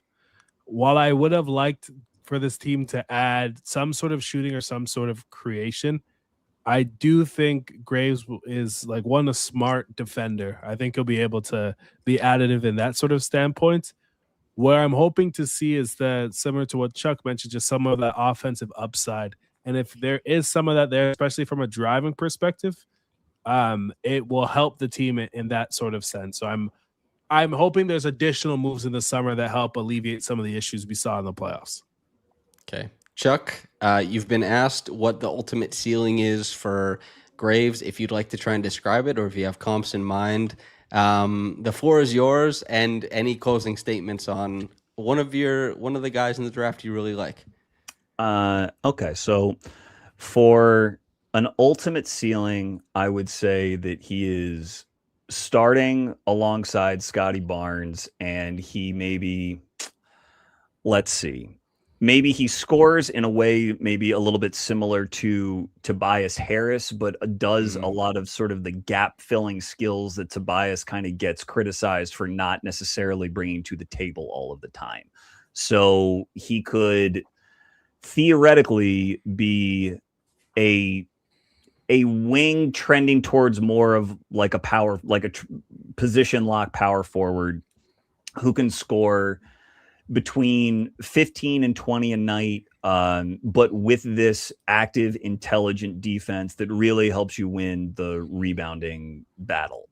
I think that one of the things, it's not necessarily a function of his driving, but I have faith in him attacking closeouts enough. I mean, he had a 2.5 assist to turnover ratio. Like with that frame, and again, his confidence, because he's a very confident kid, I just feel like he's going to be able to protect the ball. Essentially, I think he's going to put himself in good enough situations where he will do that. But yeah, I think a starting wing in the NBA with the ability to punish mismatches, and if the shot is where I think it could go, which is not very versatile, I agree with you on that, but just like a reliable set shot where it can be cash if he's left alone and teams are gonna have to respect him to guard him. He's a guy who can finish plays, make plays, and keep defenses in a blender. So that's a good pitch. And I'm happy for everybody's contribution to this conversation, from these three men sitting beside me, or digitally at least. Chuck, thank you very much for giving us some of your time tonight. I knew you really like Graves, so I thought who better to talk about. Wow. And I asked you before the Graves pick, so serendipity. Nabil, thank you very much. Trey, forever my darling co-host. I'll let all you guys get a good sleep. Mac and I are going to talk for like 15 minutes. We have to preview the second round. All right, fellas, feel free to exit on your own. Myself and Mac will begin sparring with words. Everybody, Mac Cunningham is here, man they call Mac, and we're ready to talk hoops. We're ready to do the whole damn thing. Fellas, Mac, how's it going over there? Yes. I'm still taking it. It's still sinking in, this pick. I'm not mad, and I didn't think they were going to go guard. I was almost certain they weren't going to go guard. But yeah, Allen Graves, I mean, how do you guys feel? I missed your reaction. So I don't want to reiterate too much because I have to chop this up later for like its own video. But I will say, I'll reiterate this much. When I watched him, we talked to Chuck. It was the episode we did. He was on the episode with Merez and Billy Richmond. And I was like, I thought Allen Graves, his tape was awesome. He rocks. But I wasn't sure how to contextualize his lack of high-level competition. And I thought that the shooting numbers as pitched to me were a little bit overblown. I didn't see a whole bunch of dynamic threes. And so even though he shot 41% from downtown, I wonder about it as a real weapon at the next level. I like how he interprets the floor defensively despite being limited. I don't know how that works on a bigger floor with more talented players. I like how he bully drives, but he has to be a faster driver to make sense next to guys like Scotty and just in general in the NBA. So there's clear potential for him offensively, and I don't know how it's going to look in the future, but I think it's important that it looks like something. The shot has to look like something. And on top of all that, he has these big, juicy, analytical pushers that say he's huge in terms of impact. And so he's a pick who I didn't think he was the best player available, but I'm not going to close my nose and turn it up at him. He was a guy who the tape looked good, but I have real questions about what it looks like at the NBA level. That's my spiel on him. Yeah, I think it seems like with how the board fell, people are more upset with that as opposed to him as the player. I thought they were going to go for some athletic punch at 19 and then go for guard in the second round, but I guess they might go for guard in the second round still and then have their connective forward piece of the future with Allen Graves. Yeah. So do you have anything on Graves, or do you just want to go to previewing the second round for people tomorrow? I mean, he's a hell of a player. It's just I just wanted some athletic punch, some creation. As far as any like analytics or anything like that, I think you guys kind of covered it maybe with the 3-point shooting, connective passing. He can work in the post as well. He looked up to Al Horford, he said. So I'm sure there's a little bit of a maybe Atlanta Hawks Al Horford in his game where he could just step out in the corners and play defense, without athleticism, but with more positioning. But that's the most I get from him. Is just going to be a solid rotational piece. I don't see a star there. Yep.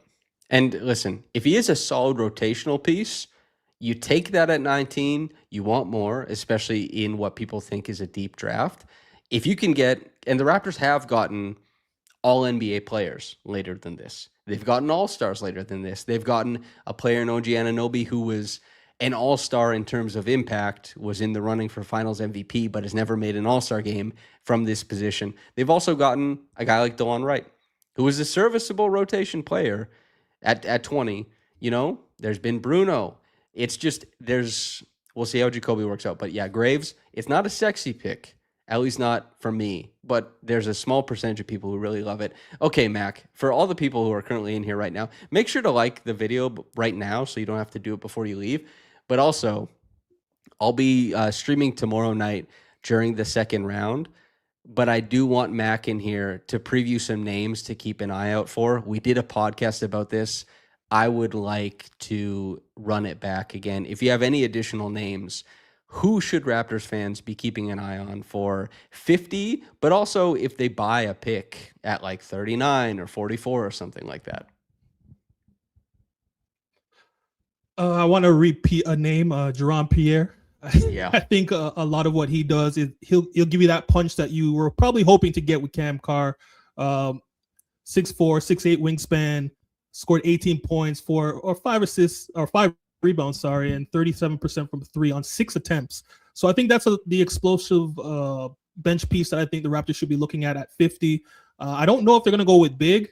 I don't see a lot of bigs in this second round that would probably be available at 50. So yeah, like you said, they could probably trade up, get an Onyensu. Akpara, there is a guy that they brought in for a workout. So yeah, I think if I'm going that way, I'm going to go with Jerome Pierre at 50. But also there's another name I never brought up to you is Nate Johnson with Kansas State. I don't have any of his stats or anything up, but he's 6'3" with a 6'7" wingspan, very athletic, plays defense, plays in transition. I think he would fit in well with what the Raptors have as far as their little guard collection off the bench. Do you like him better than Nick Boyd and Cashy Nat, two guards we discussed in the past? Cashy Nat is an athletic freak. I would think I would take Cashy Nat over Nate Johnson, but if he is there and Cashy, for whatever reason Cashy Nat isn't, I think that's the guy we go for if we're looking for defensive versatility, defensive punch. Nick Boyd is another option. I think that's a guy you like, very skilled, very seasoned, and I think he would be a great third guard. I know the Raptors have Chucky Hepburn, they have Elijah Martin, but I think adding a little bit more competition at that guard spot, at least somebody who can create and score for themselves and create for others and has some speed and some punch there too, would be very wise for the Raptors to take at 50. Yeah, there's Bubba Miller shouts in the chat. This was maybe the first guy we talked about. Mac brought him up to me. I watched the tape. I was like, oh yeah, this dude rocks. When I talked to J. Kyle Mann had him as a top 25 prospect. Obviously, he hasn't been selected yet, but there's a ton there. He's a guy who I think he and Trevon Brazil and Jerome Pierre probably, especially like the first two there, you're trading up to get, I think. But there's some athletic pop and some playmaking still in this draft to be looked at and grabbed. And I mean, Cashy Nat, if he built out like some ball skills and stuff like that at the level you want, some shooting, like, I mean, Jimmy Butler got picked 30th. He came into the draft without that much going on and just built himself out. I mean, yeah. Major Montega says Brazil won't go past 40. I agree with that. I think of Onyensu, Miller, Brazil, Nat, Boyd, Pierre Jr., I think probably it's only going to be Boyd who's available. All these guys might go before.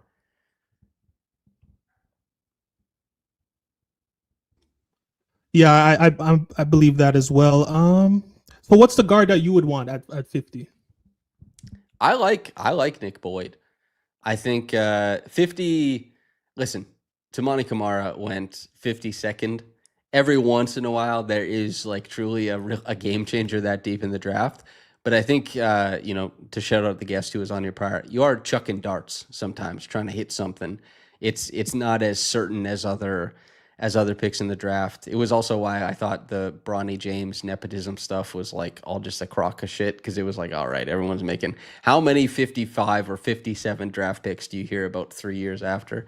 I Nick Boyd, he's old, he's very old, and you really worry about the defense, but he's a very creative guard, and I think he would be able to do things offensively at the NBA level. It would be good to go put him up against guys like Chucky Hepburn and Elijah Martin. That would be a good place to see, like, okay, if he can do it. But I also am not like a 70-player deep guy knowing about this draft. So I am kind of like, my headlights point towards the guys I know, and Nick Boyd is a guy that you put me on. So he might be the same thing. I think another guy that's I don't know if he's gonna get picked in the first round, but Bruce Thornton. I don't know if you know anything about him. He's a offensive juggernaut, a little bit of a tank. He reminds me of like a miniature Ben Gordon body size. But yeah, I think that would be a good scoring punch kind of guy again. I don't know if his height's gonna hinder him in the second round, but I pick 50. You're definitely again taking a guard, please. Somebody who, and when I made my latest episode, I was trying to pivot the Raptors away from getting a guard first round because I loved all the guards in the second. But now I don't know how this draft is going a little bit weird. I think there might be a little bit of a run early in that second round that they're probably might be forced to take a big in the second round. And I don't like the end of the second round bigs available. So I think they're in a tough spot with this Graves pick. Man, I like him, but I just didn't feel right. I'm pretty surprised by it. Chris Sinak just went 27 to Boston. A drive and kick team that doesn't want their big to do that much traditional big man stuff, but wants to win the rebound, like the possession battle. If they believe in his jumper, that's probably like a really tidy pick for them. I am happy. I thought he was gonna. I thought Sinak. Oh, sorry. Go ahead. I'm happy that the Raptors didn't pick Sinak. Really, I thought he was a dark horse pick for the Raptors, to be honest. I thought a lot has been blown up with what happened at Houston in his freshman year, but he did improve near the end of the year. And coming in out of high school, he was just an offensive forward. He was an offensive player. So him going into Houston, where it's the defensive mentality, you have to play like a real, true big man. He hasn't done that before in his career. Obviously, you're 19 years old. You're trying to figure out Kelvin Sampson's system, who doesn't historically play freshmen or younger guys in big minutes, and you still won 30. I think they won like 30 games this last season. I think there was a little bit of more of a bright light at the end of the tunnel than people are giving him. But yeah, Boston is a great spot for him. I really like that fit. And yeah, I don't know. I think I like the Graves pick maybe a little bit more than Sinak, but I don't know. It's neither of these guys were near the top for me. I was convinced of some of the guards in this draft, but Sinak you have to do a lot of imagining for it. But it's the same with Graves. It's not easy to just see how these guys port in and make the NBA, kind of their own. So I'm pretty interested. I'll watch his career with great interest and great intrigue. I mean, at the end of the day, every prospect has their flaws. It's about having a development plan. It's having something in place that your organization has the tools to build him and make him the best version of himself. So you can get mad at a draft pick, but these guys, I would hope, are smart enough to know that they can develop this guy into something for the future. And I really wanted Cameron Carr. When he started falling, I'm like, whoa. I thought he was going to go to Chicago at 15, but then they went Dalen Swain, I think. So yeah, with him at 19, I thought that would have been a great pick. And he's friends with Jacoby. I think they were teammates in high school at one point. So that would have been a cool little link up there. So, yeah, I mean, I'm going to try and trust the Raptors. This Allen Graves pick still got me a little shook, but I think it will pan out. I'm at least trying to be optimistic about it. Yeah, there's no point. Listen, everyone's entitled to be disappointed, but there's no point in closing the book. Now, maybe there's a few people who watched all of Santa Clara or watched maybe you've seen 8 or 9 games and you're like, I know for a fact there's no way this pans out. If you're that person, you're very entitled to that. If it's highlights, You're definitely entitled to disappointment. You do whatever you want, but don't close the book on the young man, not just yet. However, he wasn't my favorite option, but yeah, you've got some names to look forward to tomorrow. Mac, is there anything you want to say to the people before we get out of here? I mean, I would like to say thank you for doing what you did. I think you were on since the first pick, right? Yeah, it's we've been live for 3 hours. Oh my goodness, man! Get some rest. Thank you guys for staying by Samson's side. That's your few. And this is not water. After the pick, I had to get. No, I'm joking. But yeah, I mean, we'll see how it plays out. Let's look forward to Summer League, how they build out this roster, and then make our judgments then. Yep. All right, everybody. Thank you very much for tuning in with us. I know some people have been here for like the full 3 hours. I appreciate it very, very much.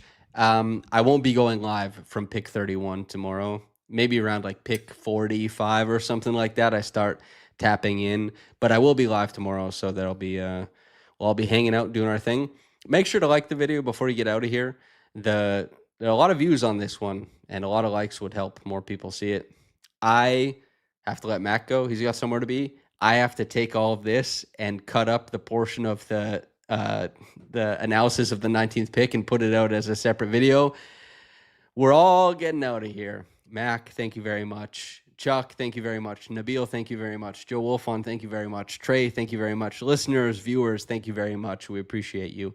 And whether you got into this in the morning or at night, have a blessed day and goodbye.